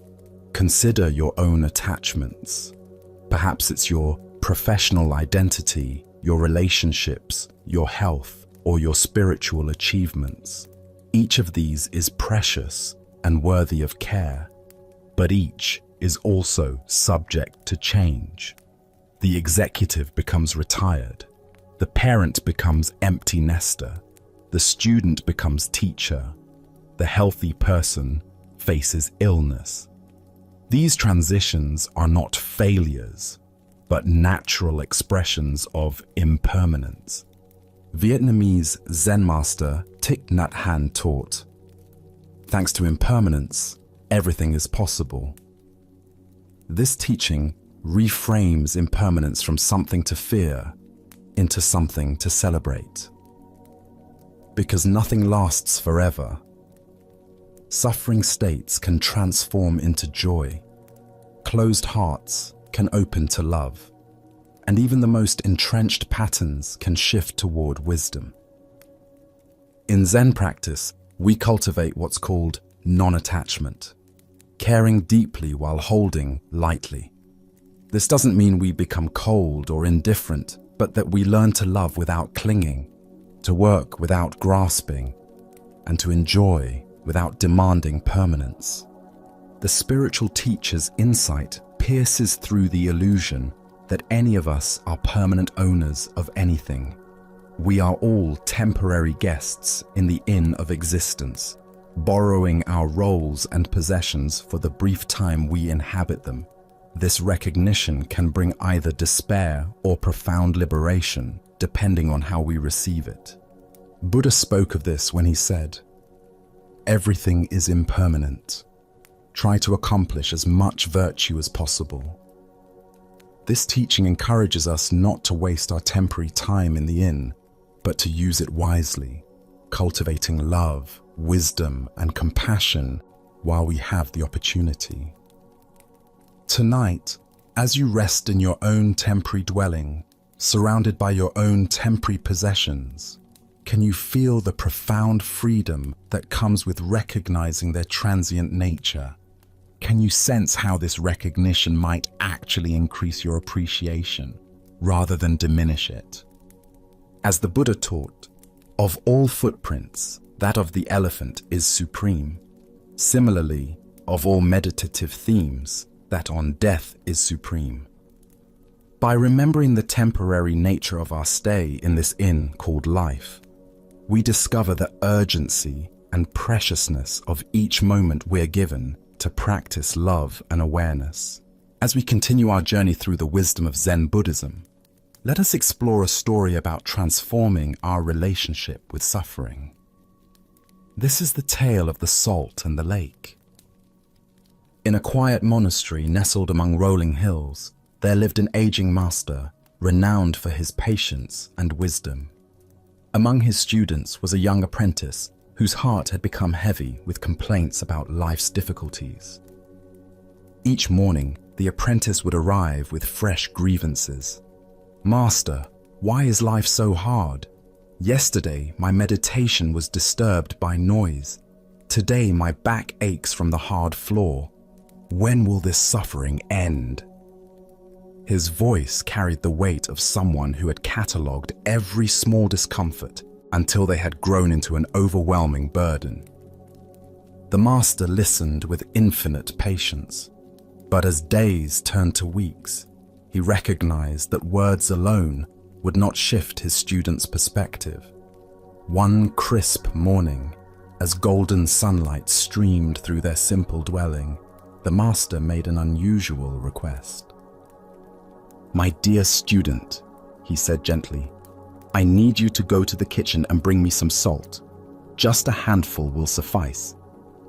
The apprentice, puzzled by this simple task, nonetheless obeyed. He returned with cupped palms containing coarse white crystals. "Now," the master instructed, producing a small glass of water, "place all of that salt into this glass and drink it." The young man hesitated. "Master, that seems like far too much salt for such a small amount of water."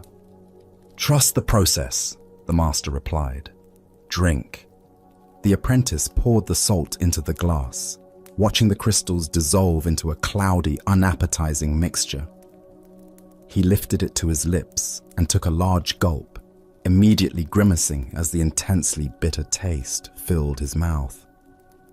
"How does it taste?" the master asked. "Bitter," the apprentice spat. "Terribly, overwhelmingly bitter. I can barely stand it." The master chuckled softly. "Excellent. Now bring that same amount of salt and come with me." Together, they walked in contemplative silence until they reached the shores of a pristine mountain lake. The water stretched before them like a mirror, reflecting the sky so perfectly that it was difficult to tell where earth ended and heaven began. "Now," the master said, "place this handful of salt into the lake." The apprentice waded into the shallow water and opened his hands, watching as the salt crystals scattered across the lake's surface, quickly dissolving without leaving any visible trace. "Drink from the lake," the master instructed. The young man cupped the lake water in his hands and brought it to his lips. The water was clean, refreshing, with the pure taste of mountain streams. "How does it taste?" the master asked. "Much fresher," the apprentice replied, genuinely surprised. "Clean and pure." "Do you taste the salt?" the master inquired gently. The student paused, paying careful attention. "No," he said slowly. "I don't taste any salt at all." The master sat beside his student on a smooth stone at the water's edge. His weathered hands reached out to clasp the young man's hands in profound tenderness. "My dear student," the master said, "the pain of life is pure salt, no more, no less. The amount of pain in existence remains constant, but the amount of bitterness we experience depends entirely on the container we put that pain into." The apprentice listened with new understanding. "When you are in pain," the master continued, "the only thing you can truly control is your response.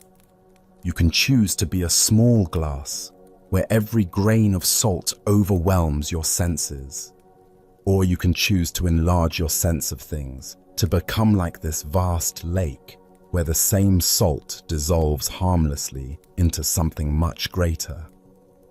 The master paused. "Stop being a glass, my friend. Become a lake. The Buddha once said, 'Pain is certain, suffering is optional.' This fundamental teaching reveals the heart of our relationship with difficulty. We cannot eliminate the challenges woven into human existence, but we have tremendous power over how that pain affects us. What emerges from this story is understanding about consciousness itself. Our awareness is not fixed in size. It can contract into the narrow confines of a glass, where every difficulty looms enormous, or it can expand into the spaciousness of a lake, where the same difficulties become manageable. Why do we often choose to be the glass rather than the lake? First is our tendency toward pain myopia, becoming so focused on discomfort that it fills our entire awareness. Second is our habit of story proliferation, taking a single, painful event and creating elaborate narratives about how unfair life is. Third is the comparing mind, measuring our pain against an imaginary standard of how life should be. The lake perspective doesn't minimize genuine pain or suggest passivity. Rather, it offers a skillful way of relating to inevitable challenges that doesn't compound them with unnecessary suffering. From lake consciousness, we can respond to problems more creatively because we're not overwhelmed. Zen master Thich Nhat Hanh taught, "Thanks to impermanence, everything is possible." From the lake perspective, we remember that everything arises and passes away within the vast space of awareness. Today's crisis becomes tomorrow's memory. We become a lake through practices that naturally expand awareness. Meditation teaches us to rest in spacious presence. Gratitude helps us notice experiences beyond immediate difficulties. Service reminds us that our pain is part of shared human experience.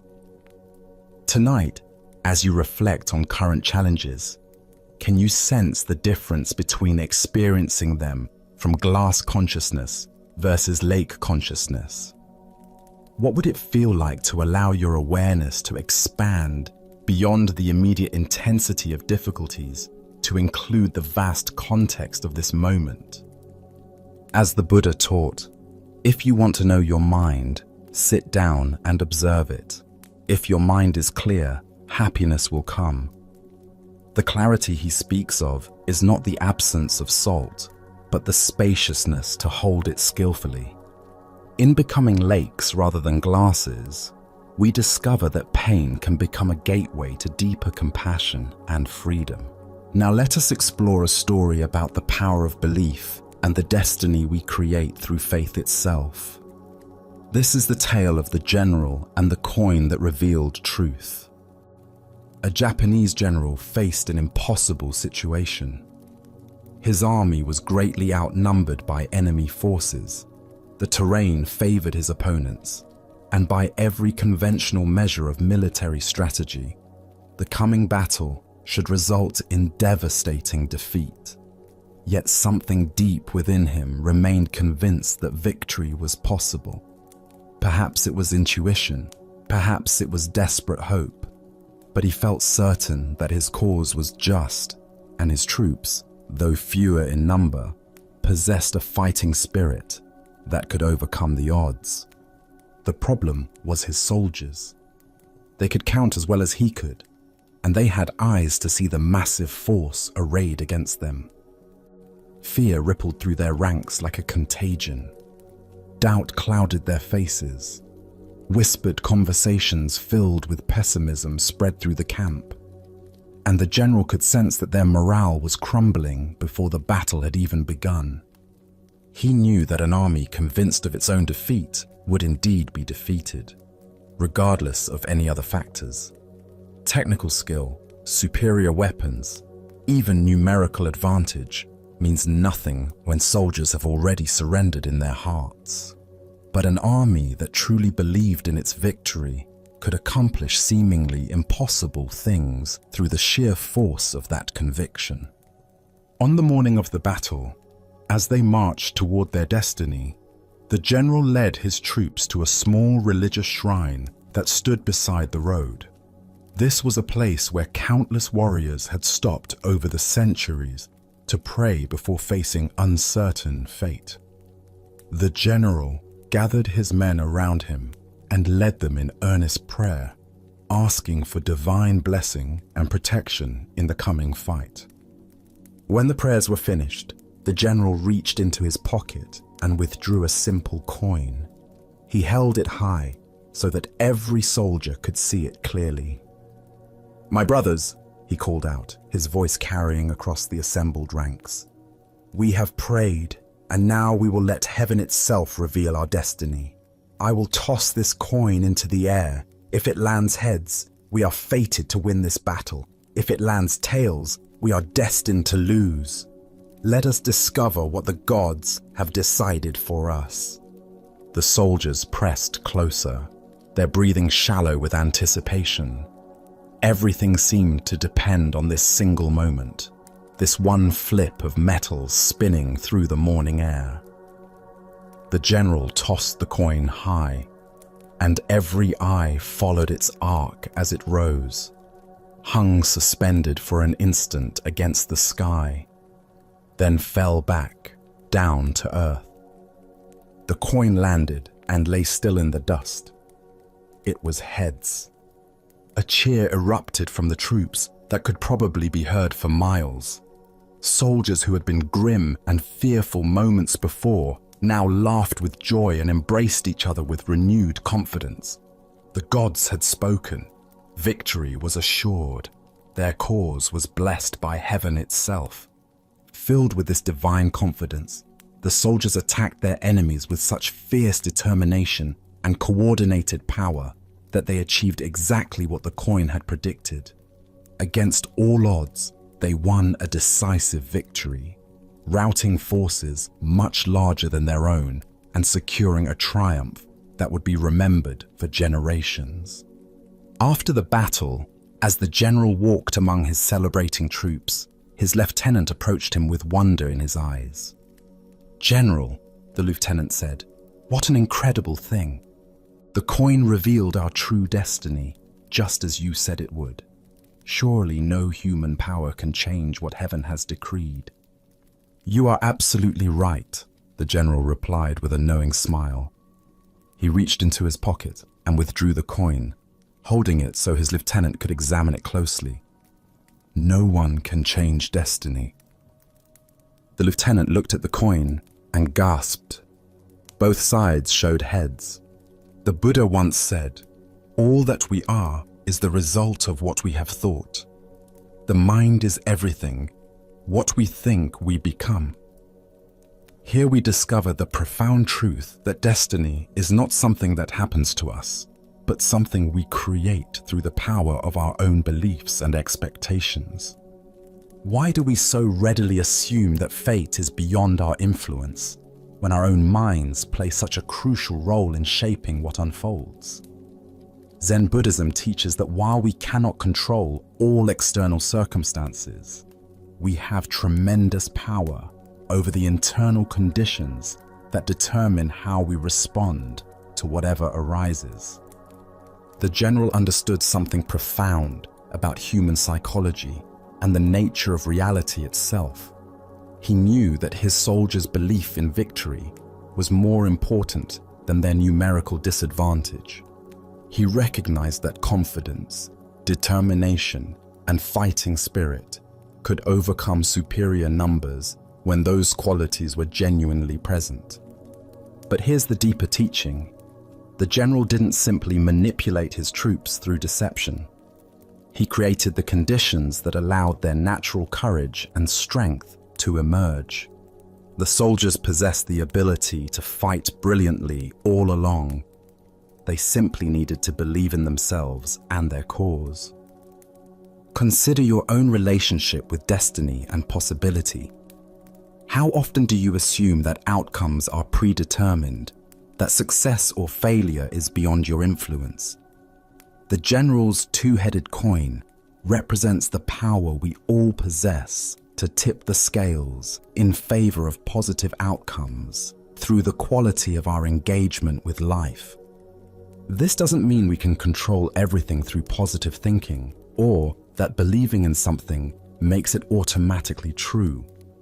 The soldiers still had to fight the battle. They still had to demonstrate actual skill and courage. But their belief in victory created the psychological conditions that allowed their best qualities to manifest. In Zen practice, we learn to work skillfully with both effort and surrender, both intention and acceptance. We recognize that while we cannot dictate specific outcomes, we can profoundly influence the energy and attention we bring to any situation. This quality of engagement often determines whether we experience success or failure, regardless of external circumstances. Zen master Huang Po taught, "The foolish reject what they see, not what they think. The wise reject what they think, not what they see." The general was wise enough to see that his soldiers' thoughts about the battle were more influential than their thoughts about their numerical disadvantage. He worked with the reality of psychology rather than fighting against it. Look deeply at the various challenges and opportunities in your own life. Where might you be carrying a tails mentality, assuming defeat before you fully engaged, focusing on obstacles rather than possibilities, letting fear determine your level of effort? And where might you need to create your own two-headed coin, a practice or perspective that consistently orients you toward positive engagement regardless of circumstances? The Buddha taught, "We are what we think. All that we are arises with our thoughts. With our thoughts, we make the world." This isn't magical thinking, but recognition of the creative power of consciousness itself. When we approach situations with genuine confidence, clarity, and commitment, we often discover capabilities we didn't know we possessed. Tonight, as you consider the battles you're facing and the outcomes you're hoping for, can you find your own version of the general's wisdom? Can you create internal conditions that support your highest possibilities rather than your deepest fears?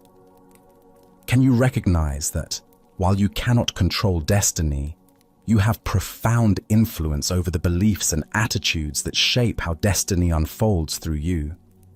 Buddha's wisdom reminds us, thousands of candles can be lighted from a single candle, and the life of the candle will not be shortened. Happiness never decreases by being shared.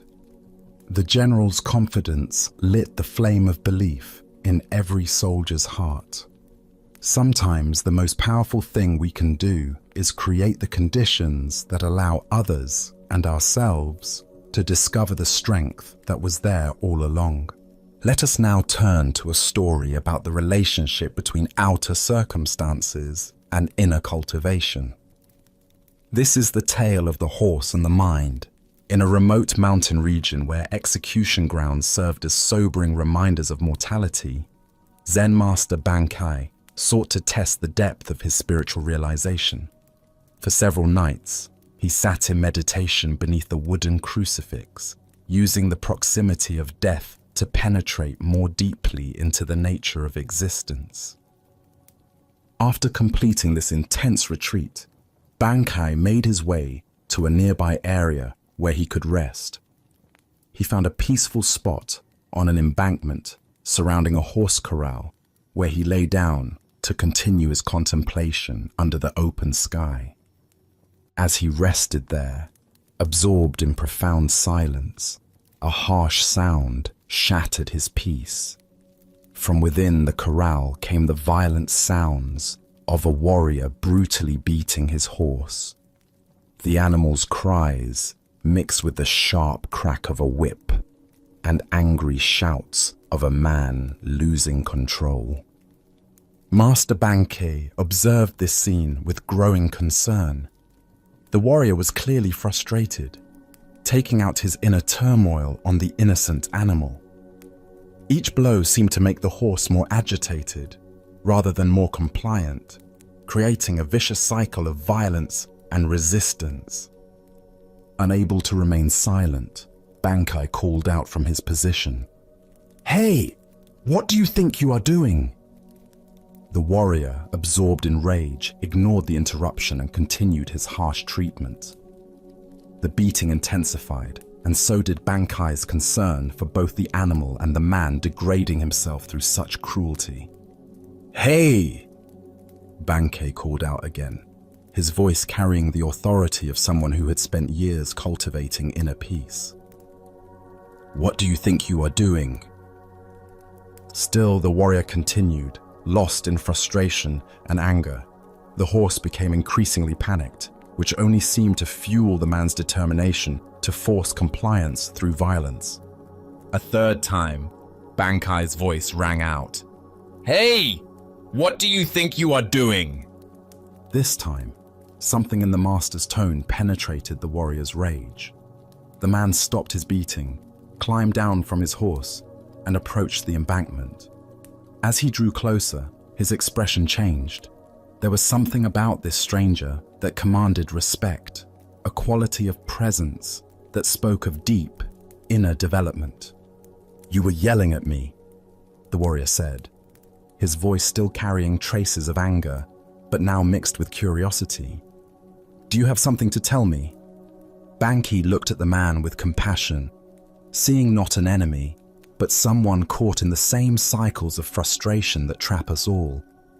His response was simple yet profound. "Rather than beat your horse for being unruly, why not chastise yourself and train your own mind right?" The words hung in the air between them, like a bridge connecting two very different approaches to dealing with difficulty. The warrior had been trying to solve his problem through external force and control.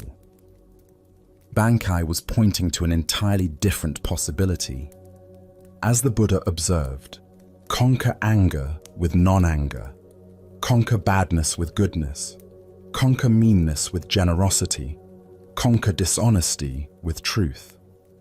This teaching captures the essence of what Bankei offered the frustrated warrior.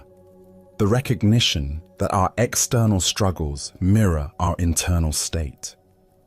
What emerges from this story is the profound insight that we cannot successfully force the world to conform to our expectations through aggression or control. The warrior's approach, beating the horse into submission, represents how we often try to manage difficult circumstances in our own lives.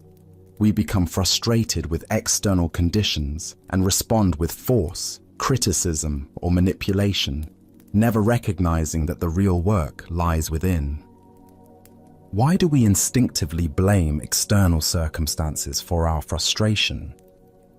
Buddhist psychology explains that the untrained mind seeks to maintain its comfort by controlling its environment, rather than developing the flexibility to respond skillfully to whatever arises. This creates what Zen calls pushing the river, exhausting ourselves, trying to force reality to match our preferences. Consider how this pattern manifests in daily life. The computer that crashes during an important project becomes the target of our anger, when the real issue is our attachment to having technology work perfectly. The traffic jam that makes us late triggers road rage, when the actual problem is our expectation that travel should always be smooth. The family member who doesn't respond to our advice becomes the focus of our frustration, when the deeper issue is our need to control others' choices. In each case, we're like the warrior beating the horse, applying force to external circumstances while ignoring the internal conditions that create our suffering. The horse represents the uncontrollable aspects of life: other people's behavior, natural events, technological failures, and the inherent unpredictability of existence. Zen teacher Pema Chodron writes, "You are the sky, everything else is just the weather." This points to the same truth Bankei offered the warrior. Instead of trying to control the weather of external circumstances, we can develop the spacious awareness that remains calm regardless of conditions. The real training involves learning to work with our own minds, rather than trying to force compliance from the world around us. This doesn't mean becoming passive or accepting harmful situations, but rather approaching challenges from a place of inner stability rather than reactive frustration. Buddhist practice offers specific techniques for this internal training. Mindfulness meditation teaches us to observe our reactive patterns without being swept away by them. Loving kindness practice develops compassion for ourselves and others when things don't go as planned. Contemplation of impermanence helps us accept the changeable nature of all conditions. Tonight, as you encounter the inevitable frustrations of daily life, can you remember Bankai's teaching? When you find yourself wanting to beat the horse of difficult circumstances, can you pause and ask, what would it mean to train my own mind instead? Buddha's wisdom teaches us, hatred is never appeased by hatred in this world. By non-hatred alone is hatred appeased. This is a law eternal. The path to peace lies not in conquering external conditions, but in cultivating the inner qualities that remain stable, regardless of what the world presents. Our next story reveals the power of returning to what is real when fear threatens to overwhelm us. This is the tale of the captured warrior. In ancient Japan, during a time of constant warfare between rival clans, a skilled warrior found himself on the losing side of a fierce battle. As his comrades fell around him and defeat became inevitable, he was captured by enemy soldiers and dragged away from the battlefield, his armor stripped, his weapons confiscated.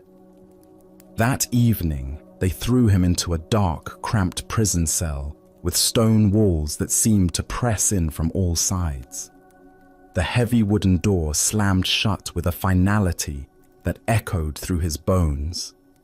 As darkness settled over the prison, the warrior's mind began to race with terrifying possibilities.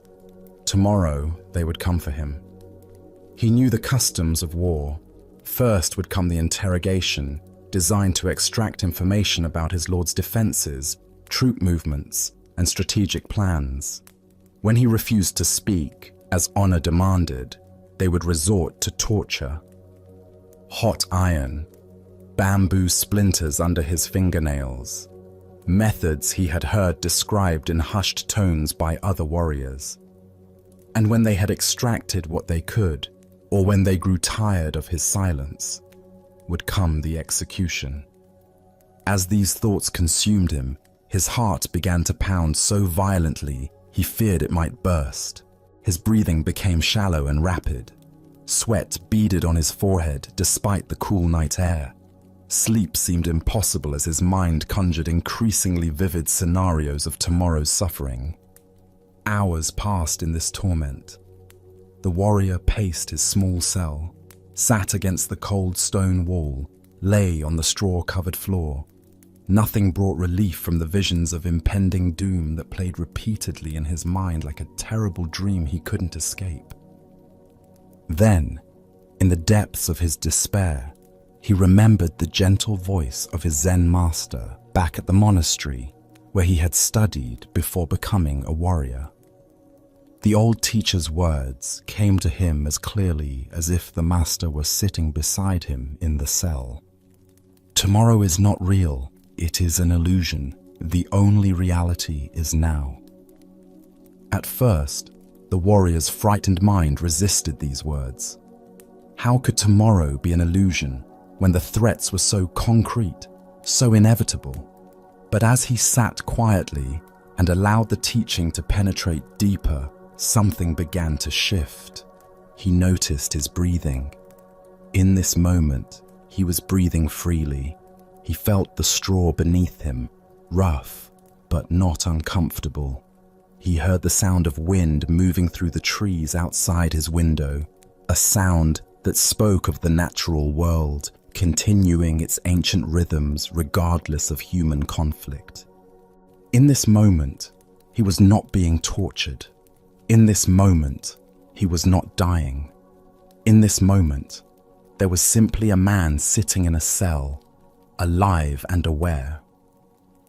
The terrors that had seemed so overwhelming moments before revealed themselves to be nothing more than thoughts about a future that existed only in his imagination. As this understanding deepened, a profound peace settled over the warrior. His breathing slowed and deepened. His racing heart found a steady rhythm. For the first time since his capture, he smiled. The master's wisdom had freed him from a prison far more confining than the stone walls around him, the prison of anxious thoughts about tomorrow. Within minutes, the warrior fell into a deep, peaceful sleep. The Buddha once said, "If you want to know your past, look at your present condition. If you want to know your future, look at your present actions."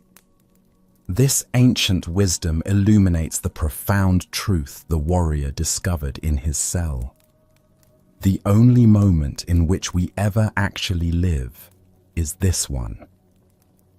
Why do we torture ourselves with endless scenarios about the future? Zen Buddhism explains that our minds evolved as survival mechanisms, constantly scanning for threats and planning for protection. While this capacity serves us in genuine emergencies, it becomes a source of suffering when we mistake mental projections for reality. Look deeply at your own experience. How much of your anxiety stems from vivid imaginings of future scenarios that may never occur? The presentation you're worried about, the medical test results you're awaiting, the difficult conversation you need to have. These situations exist primarily in thought, not in present reality.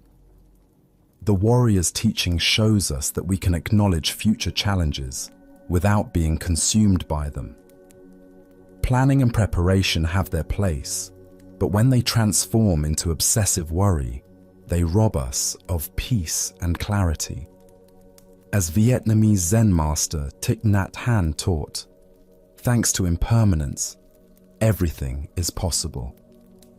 The future remains unwritten, shaped by causes and conditions we cannot fully predict or control. The worried mind assumes that current difficulties will inevitably continue or worsen, but impermanence teaches us that everything changes.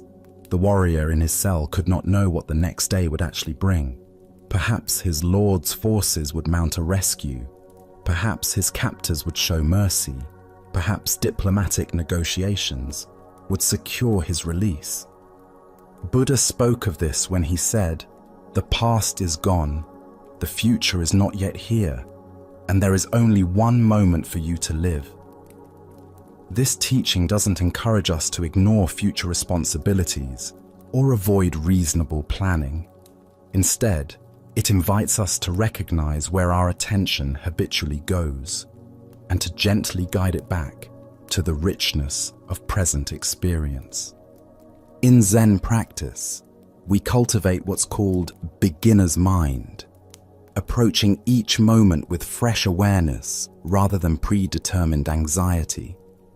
When we truly inhabit the present, we often discover that it contains resources for peace and clarity that worried thinking never revealed.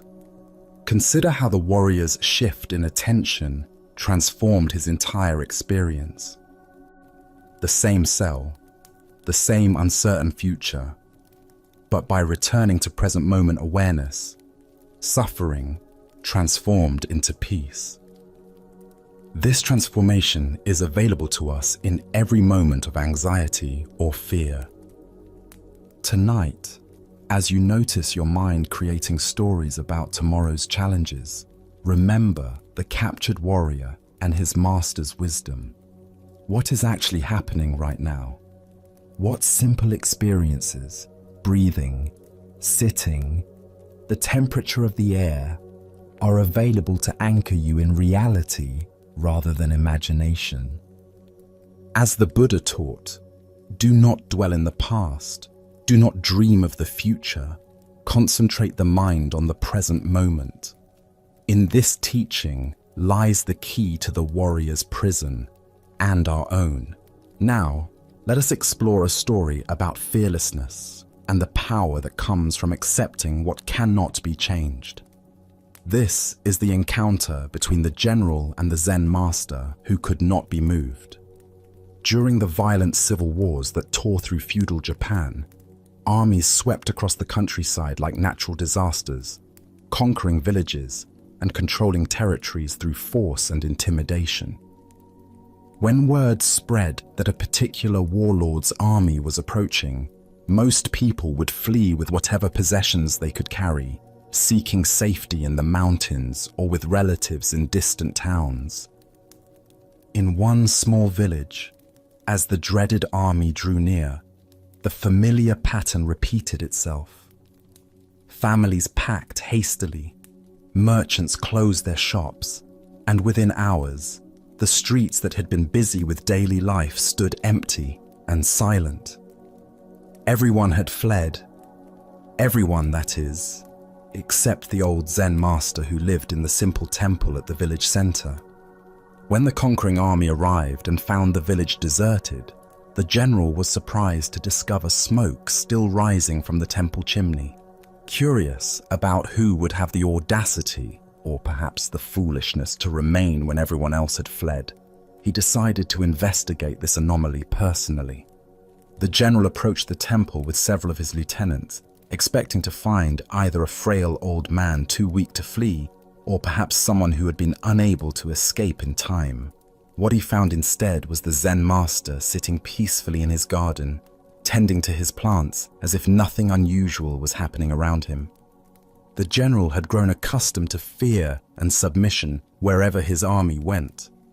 Village leaders would prostrate themselves before him, pleading for mercy and offering tribute in hopes of avoiding destruction.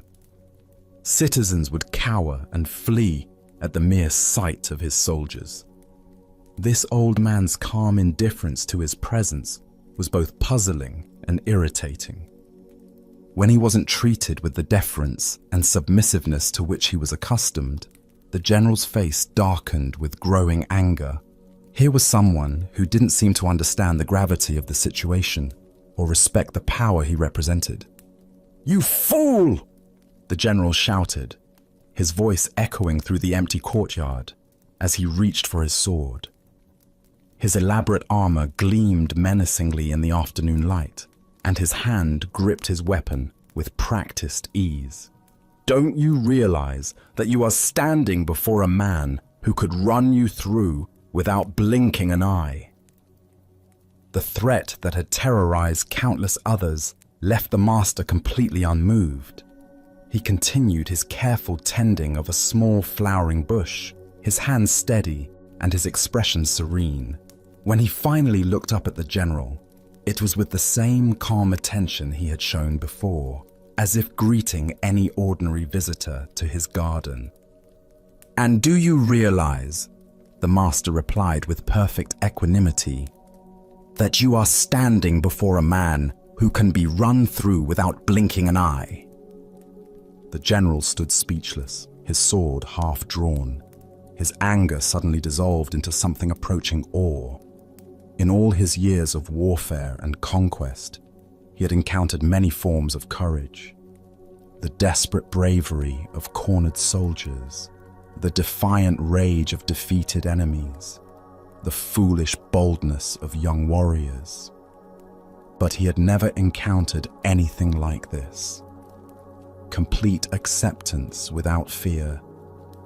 Total peace in the face of death. The master's response revealed something the general had never considered, that there could be a power greater than the ability to kill, and that was the complete absence of fear about being killed. Here was someone who had so fully accepted the temporary nature of existence that even the threat of immediate death held no power over him. Slowly, the general returned his sword to its sheath. Without another word, he turned and walked away from the temple, leaving the master to continue his gardening in peace. The village remained untouched by the war, not because of any military strategy or negotiated protection, but because of one man's absolute fearlessness. As the Buddha taught, All conditioned things are impermanent. Strive on with diligence. Here we discover the profound power that emerges when we fully accept this fundamental truth, rather than spending our lives trying to escape it. Why does complete acceptance of mortality create such presence and authority? Zen Buddhism reveals that most of our fear comes not from external threats, but from our desperate clinging to what is inherently temporary. When that clinging dissolves, the threats themselves lose their power to disturb our inner peace. The general's power came from others' fear of death and loss, but someone who has fully accepted the temporary nature of existence cannot be threatened with what he has already willingly released. The master's fearlessness wasn't bravado or indifference. It was the natural result of understanding impermanence so completely that even his own death held no terror. Consider your own relationship with threats and intimidation in daily life. How much of your fear comes from attachment to maintaining your current circumstances, preserving your reputation, or protecting your physical comfort?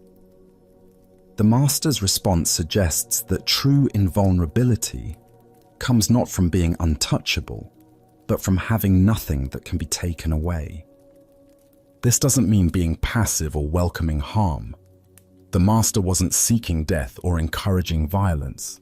Rather, his complete acceptance of mortality's inevitability freed him from the paralyzing fear that controls most people when facing genuine danger. The Buddha said, "Better than 1,000 hollow words is one word that brings peace." The master's single response contained more power than any threat because it came from a place of absolute acceptance rather than resistance or fear.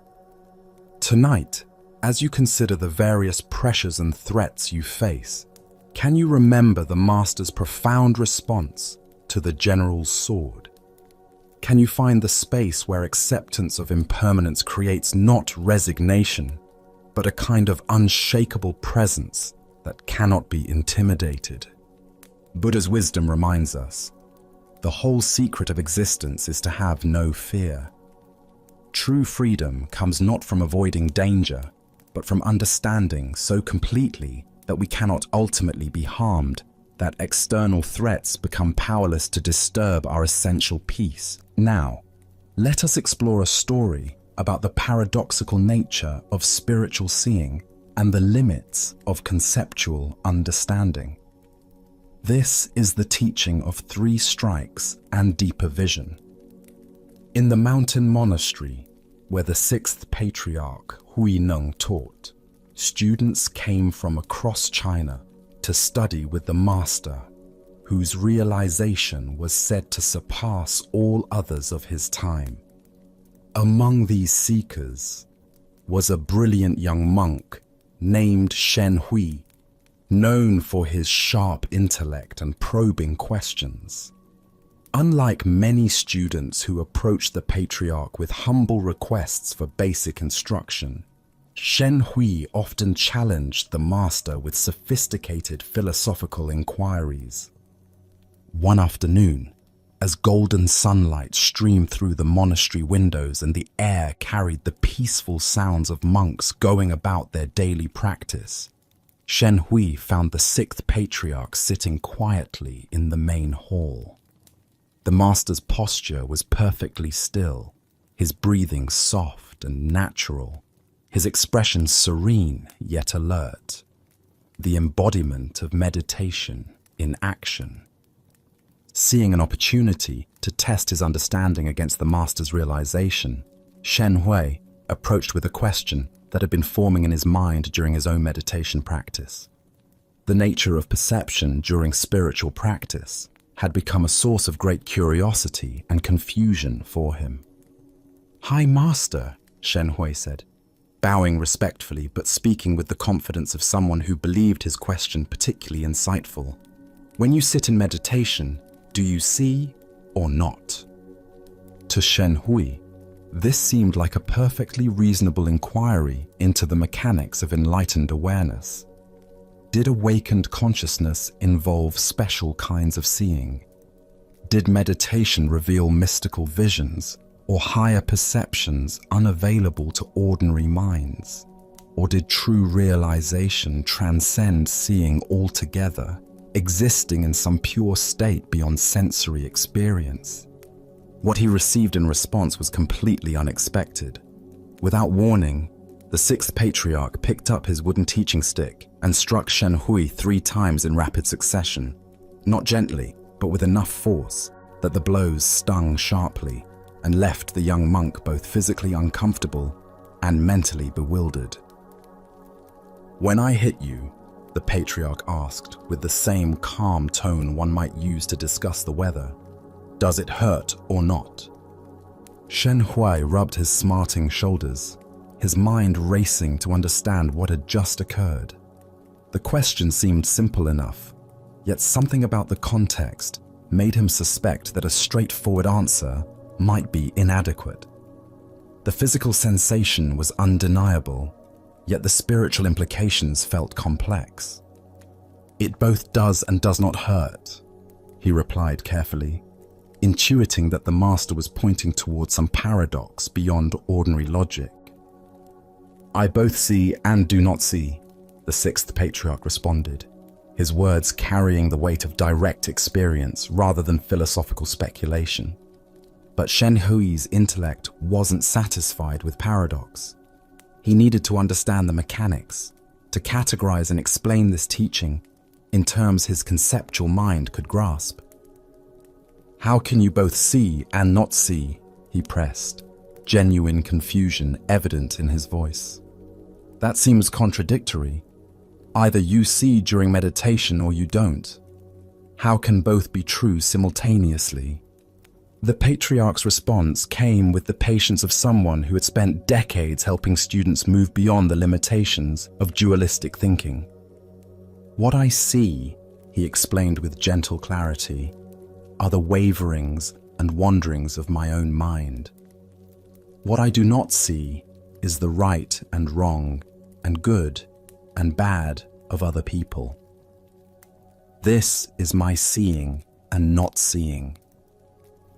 With these words, the entire teaching crystallized. The master wasn't speaking about mystical visions or transcendent states, but about the fundamental shift in perception that accompanies genuine spiritual maturity. Ancient Buddhist wisdom tells us, the mind is everything. What you think, you become. This teaching relates profoundly to the patriarch's lesson about the nature of awakened seeing. Why do we become confused when spiritual teachings transcend ordinary logic? Zen Buddhism explains that our conceptual mind operates through dualistic categories, seeing or not seeing, pain or no pain, right or wrong. But enlightened awareness doesn't eliminate these experiences. It transforms our relationship to them. The deeper teaching here shows us what authentic spiritual perception actually involves. The patriarch sees his own mental processes clearly, the arising and passing of thoughts, emotions, and reactions. This isn't a mystical power, but the natural result of sustained mindfulness practice. He observes the waverings and wanderings of consciousness without being lost in them. Simultaneously, he doesn't see in the judgmental sense, imposing categories of right and wrong, good and bad onto others' behavior. This non-seeing isn't ignorance, but wisdom, recognizing that such judgments often say more about the observer than the observed. Look deeply at your own patterns of perception. How much of what you think you see in others actually reflects your own mental projections? When someone irritates you, are you seeing their actual behavior clearly, or are you seeing your own triggers and reactions? When someone impresses you, are you recognizing their genuine qualities, Or are you seeing your own desires for approval or achievement? This ancient wisdom illuminates the difference between reactive perception and clear seeing. Reactive perception involves our past conditioning, our emotional needs, our judgmental habits. Clear seeing involves awareness that recognizes its own processes while remaining open to what's actually present. Zen master Dogen taught, "To study the Buddha way is to study the self. To study the self is to forget the self." This teaching points to the same insight the patriarch offered. True seeing involves turning attention toward our own mental processes rather than fixating on external judgments and evaluations. The 3 strikes Shen Hui received weren't punishment, but skillful teaching. Physical pain that both does and does not hurt points toward the mystery of conscious experience itself. Pain arises in awareness, is felt fully, yet doesn't define or limit the awareness that experiences it. Similarly, thoughts and emotions arise in consciousness without contaminating its essential clarity. Consider how this teaching might transform your daily experience. Instead of constantly evaluating others' behavior, finding fault, making comparisons, generating opinions, what if you turned that same attention toward observing your own mental reactions? What patterns would you discover in the wanderings and waverings of your own mind? This doesn't mean we become passive or lose our capacity for discernment. Rather, we develop the ability to respond from clarity rather than reactivity. When we see our own judgmental tendencies clearly, we naturally become less caught in them. When we observe our mental projections, we're less likely to mistake them for objective reality. In Zen practice, we cultivate what's called mirror mind, awareness that reflects whatever arises without being stained or changed by it.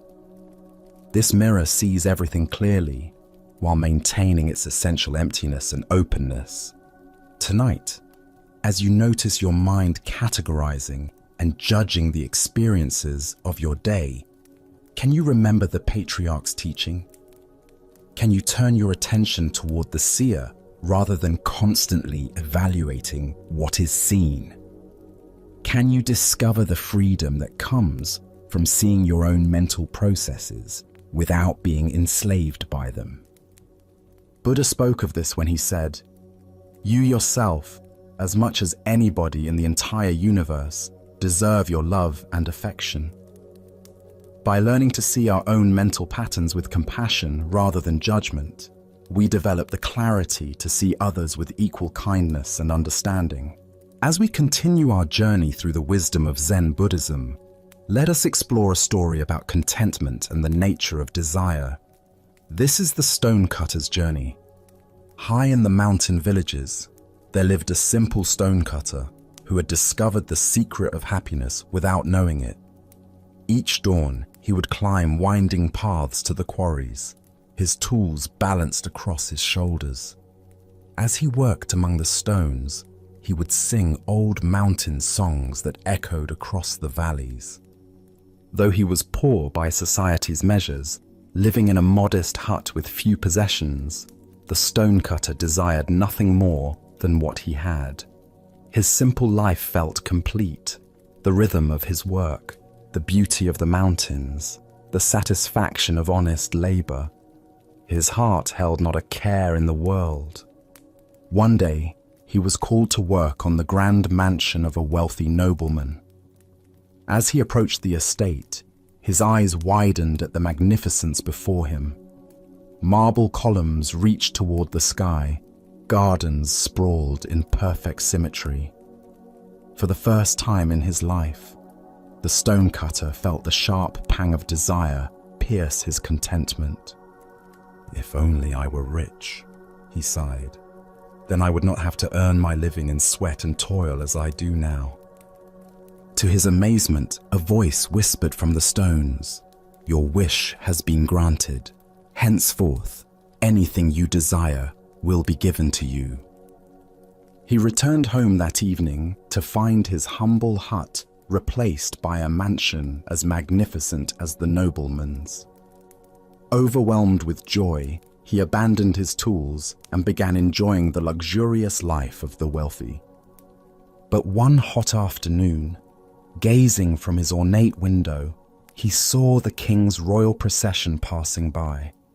The monarch sat in cool shade, surrounded by noblemen and servants, appearing serene and powerful above the common heat.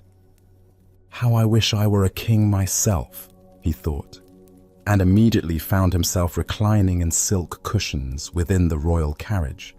But the carriage proved warmer than expected. Even through thick walls, the sun's heat penetrated relentlessly. "I wish I were the sun," he declared, and found himself sending waves of light and heat across the universe. As the sun, he felt magnificent and all-powerful until thick storm clouds gathered, completely blocking his rays. "I wish to be a cloud." And so he became a massive storm cloud, glorying in his power to block the sun. But as he transformed into falling rain, he encountered an enormous rock that blocked his path completely. "A mere rock more powerful than I? I wish to be a rock."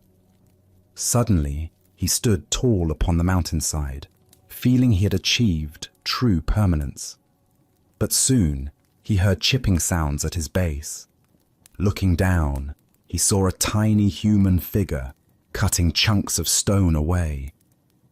"A puny creature more powerful than me! I want to be a man again!" And so he found himself once more a stone cutter, climbing familiar mountain paths. But now something had changed. As he shaped stones and felt mountain breezes, his heart swelled with deep contentment. His song returned, richer than before, because he had learned to be content with exactly who he was. The Buddha once said, "Health is the greatest gift, contentment the greatest wealth." This ancient wisdom illuminates the endless cycle of wanting that keeps us from recognizing the abundance already present in our lives. Why do we chase after different conditions, always believing happiness lies in the next transformation? Each desire fulfilled only reveals the next desire, creating an endless cycle of dissatisfaction. The stonecutter's journey reveals the futility of seeking happiness through external circumstances. Consider your own versions of this cycle. "I'll be happy when I get promoted," only to discover new stresses. "I'll be content with more money," only to find greater wealth brings new worries.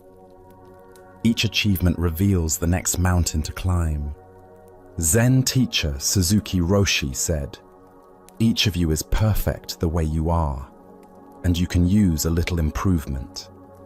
This paradox points to the heart of contentment, the ability to fully accept what is, while still engaging wholeheartedly with life's natural changes.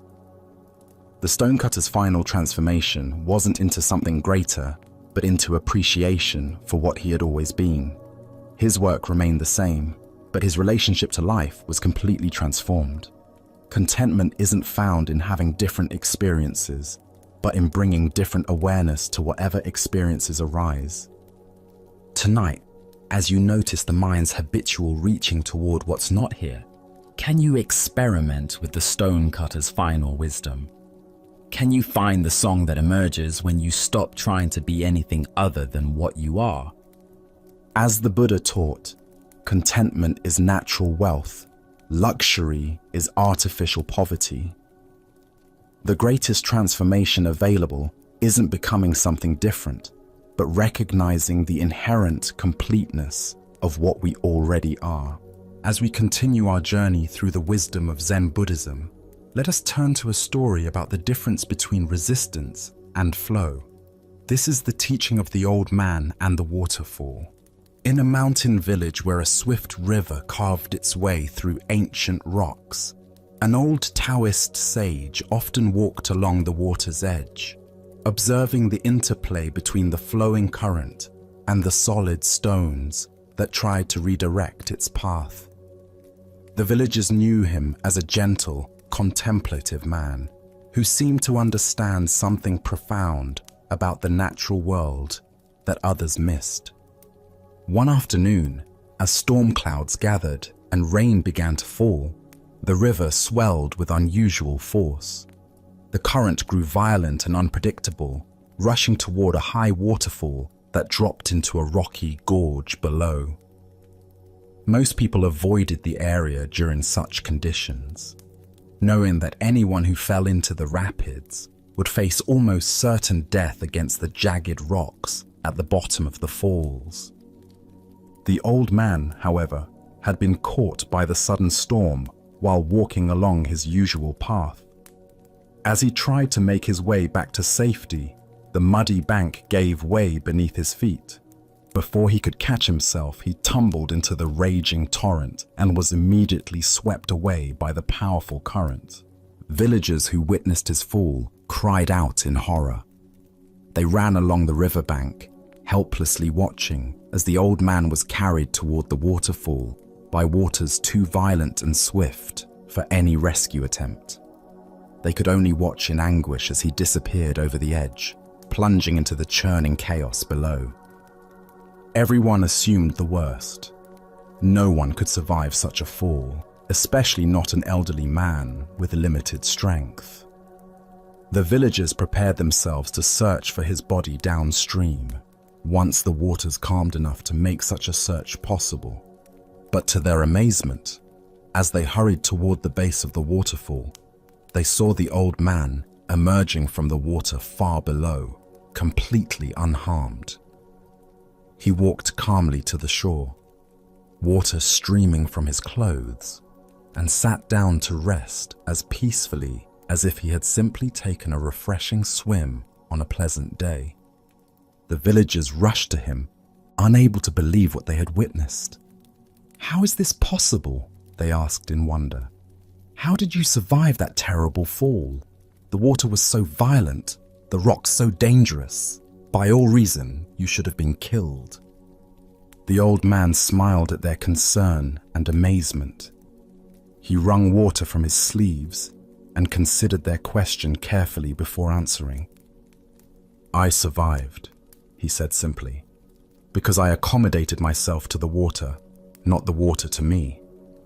When I felt myself falling, I did not fight against the current or try to force it to change direction. Without thinking, I allowed myself to be shaped by it. When the water wanted to go down, I went down. When it swirled, I swirled with it. Plunging into the whirlpool, I came out with the whirlpool. I became like the water itself, and this is how I survived." The villagers listened in silence, beginning to understand that they had witnessed something far more than a fortunate accident. They had seen a demonstration of a profound principle that the old man had spent years learning from his careful observation of the natural world. As the Buddha taught, nothing is permanent. Everything is subject to change. Being is always becoming.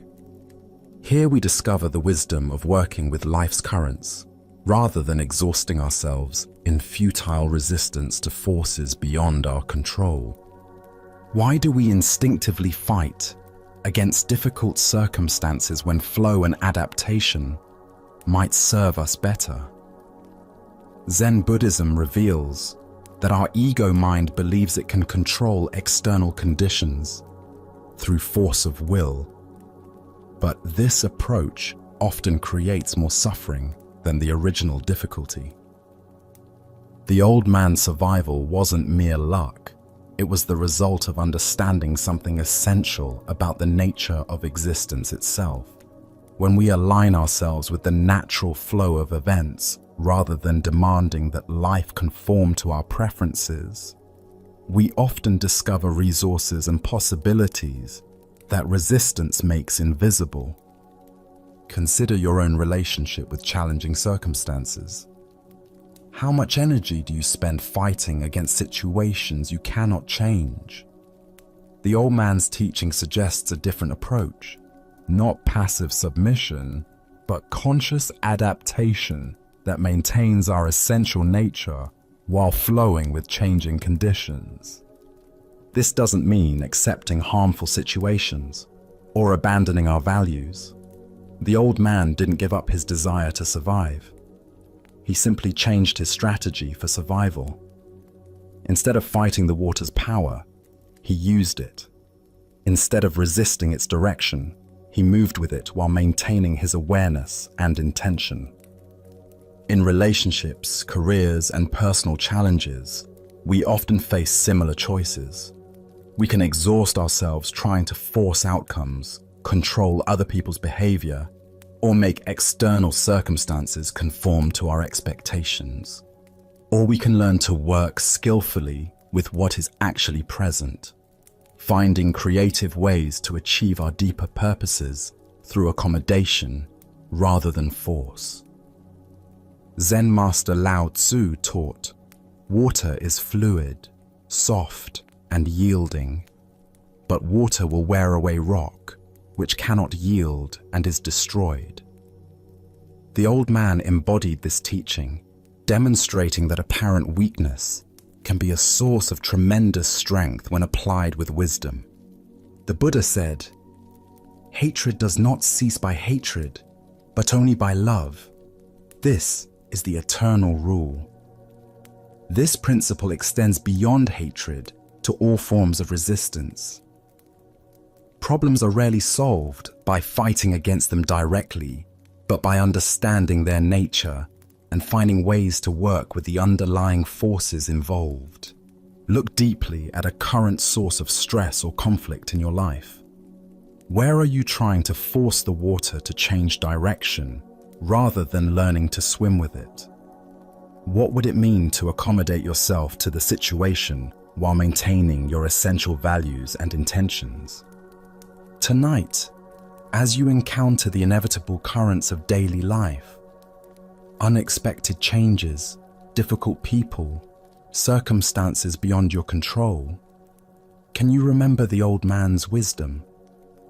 Can you find ways to maintain your center while flowing with forces you cannot change, discovering that sometimes the most direct path to your goals is the one that appears to go around obstacles rather than through them? Buddha's wisdom reminds us, in the end, just three things matter: how well we have lived, how well we have loved, how well we have learned to let go. Learning to flow with life's currents is ultimately about letting go of our need to control everything while maintaining our ability to respond wisely to whatever arises. Like water, we can be both powerful and yielding, both persistent and adaptive, both strong and gentle. As our shared journey comes to a gentle conclusion, simply notice the quality of this present moment. Feel the quiet that remains when the stories have ended, a stillness that was not created, but simply revealed. The profound calm you can touch right now is not a treasure you have found, but the very foundation of your own being, patiently waiting beneath the shifting sands of thought. The Buddha taught, even as a solid rock is unshaken by the wind, so are the wise unshaken by praise or blame. This is the quiet truth that has resonated through each of the profound Buddhist stories we've shared to find peace tonight. The winds of life, our worries, our plans, the endless commentary of the mind are ceaseless. The narratives were not about stopping this wind, but about discovering the unshakable rock of awareness within. Each one was a lesson in finding that internal anchor, that deep-seated stability that is unmoved by the passing weather of our experience. Even now, if the mind offers another thought, you don't have to be carried away by it. The wisdom cultivated here is the understanding that you are not the wind, you are the rock. This recognition is now a more familiar space for you, a quiet refuge you can return to again and again. As you settle deeper into stillness, allow yourself to feel this unshakable quality. Sense the groundedness in your body and the space that surrounds your thoughts. This is the essence of true rest. Not striving for a state, but resting in the state that is already here. In the silence that follows my voice, simply be with the feeling of this solid center, observing the gentle rhythm of your breath as it flows on its own. These teachings are a timeless reminder of the strength that lies in non-reaction. They point to a freedom that is always available when we stop letting the outside world dictate our inner peace. As you drift from this quiet space into the rest of your night and onward into your day, may you carry this sense of unshakable calm with you. Let it be the silent ground that supports you, steady and true, through all of life's moments. Thank you for joining us on this journey at Sleepy Monk. Sleep well.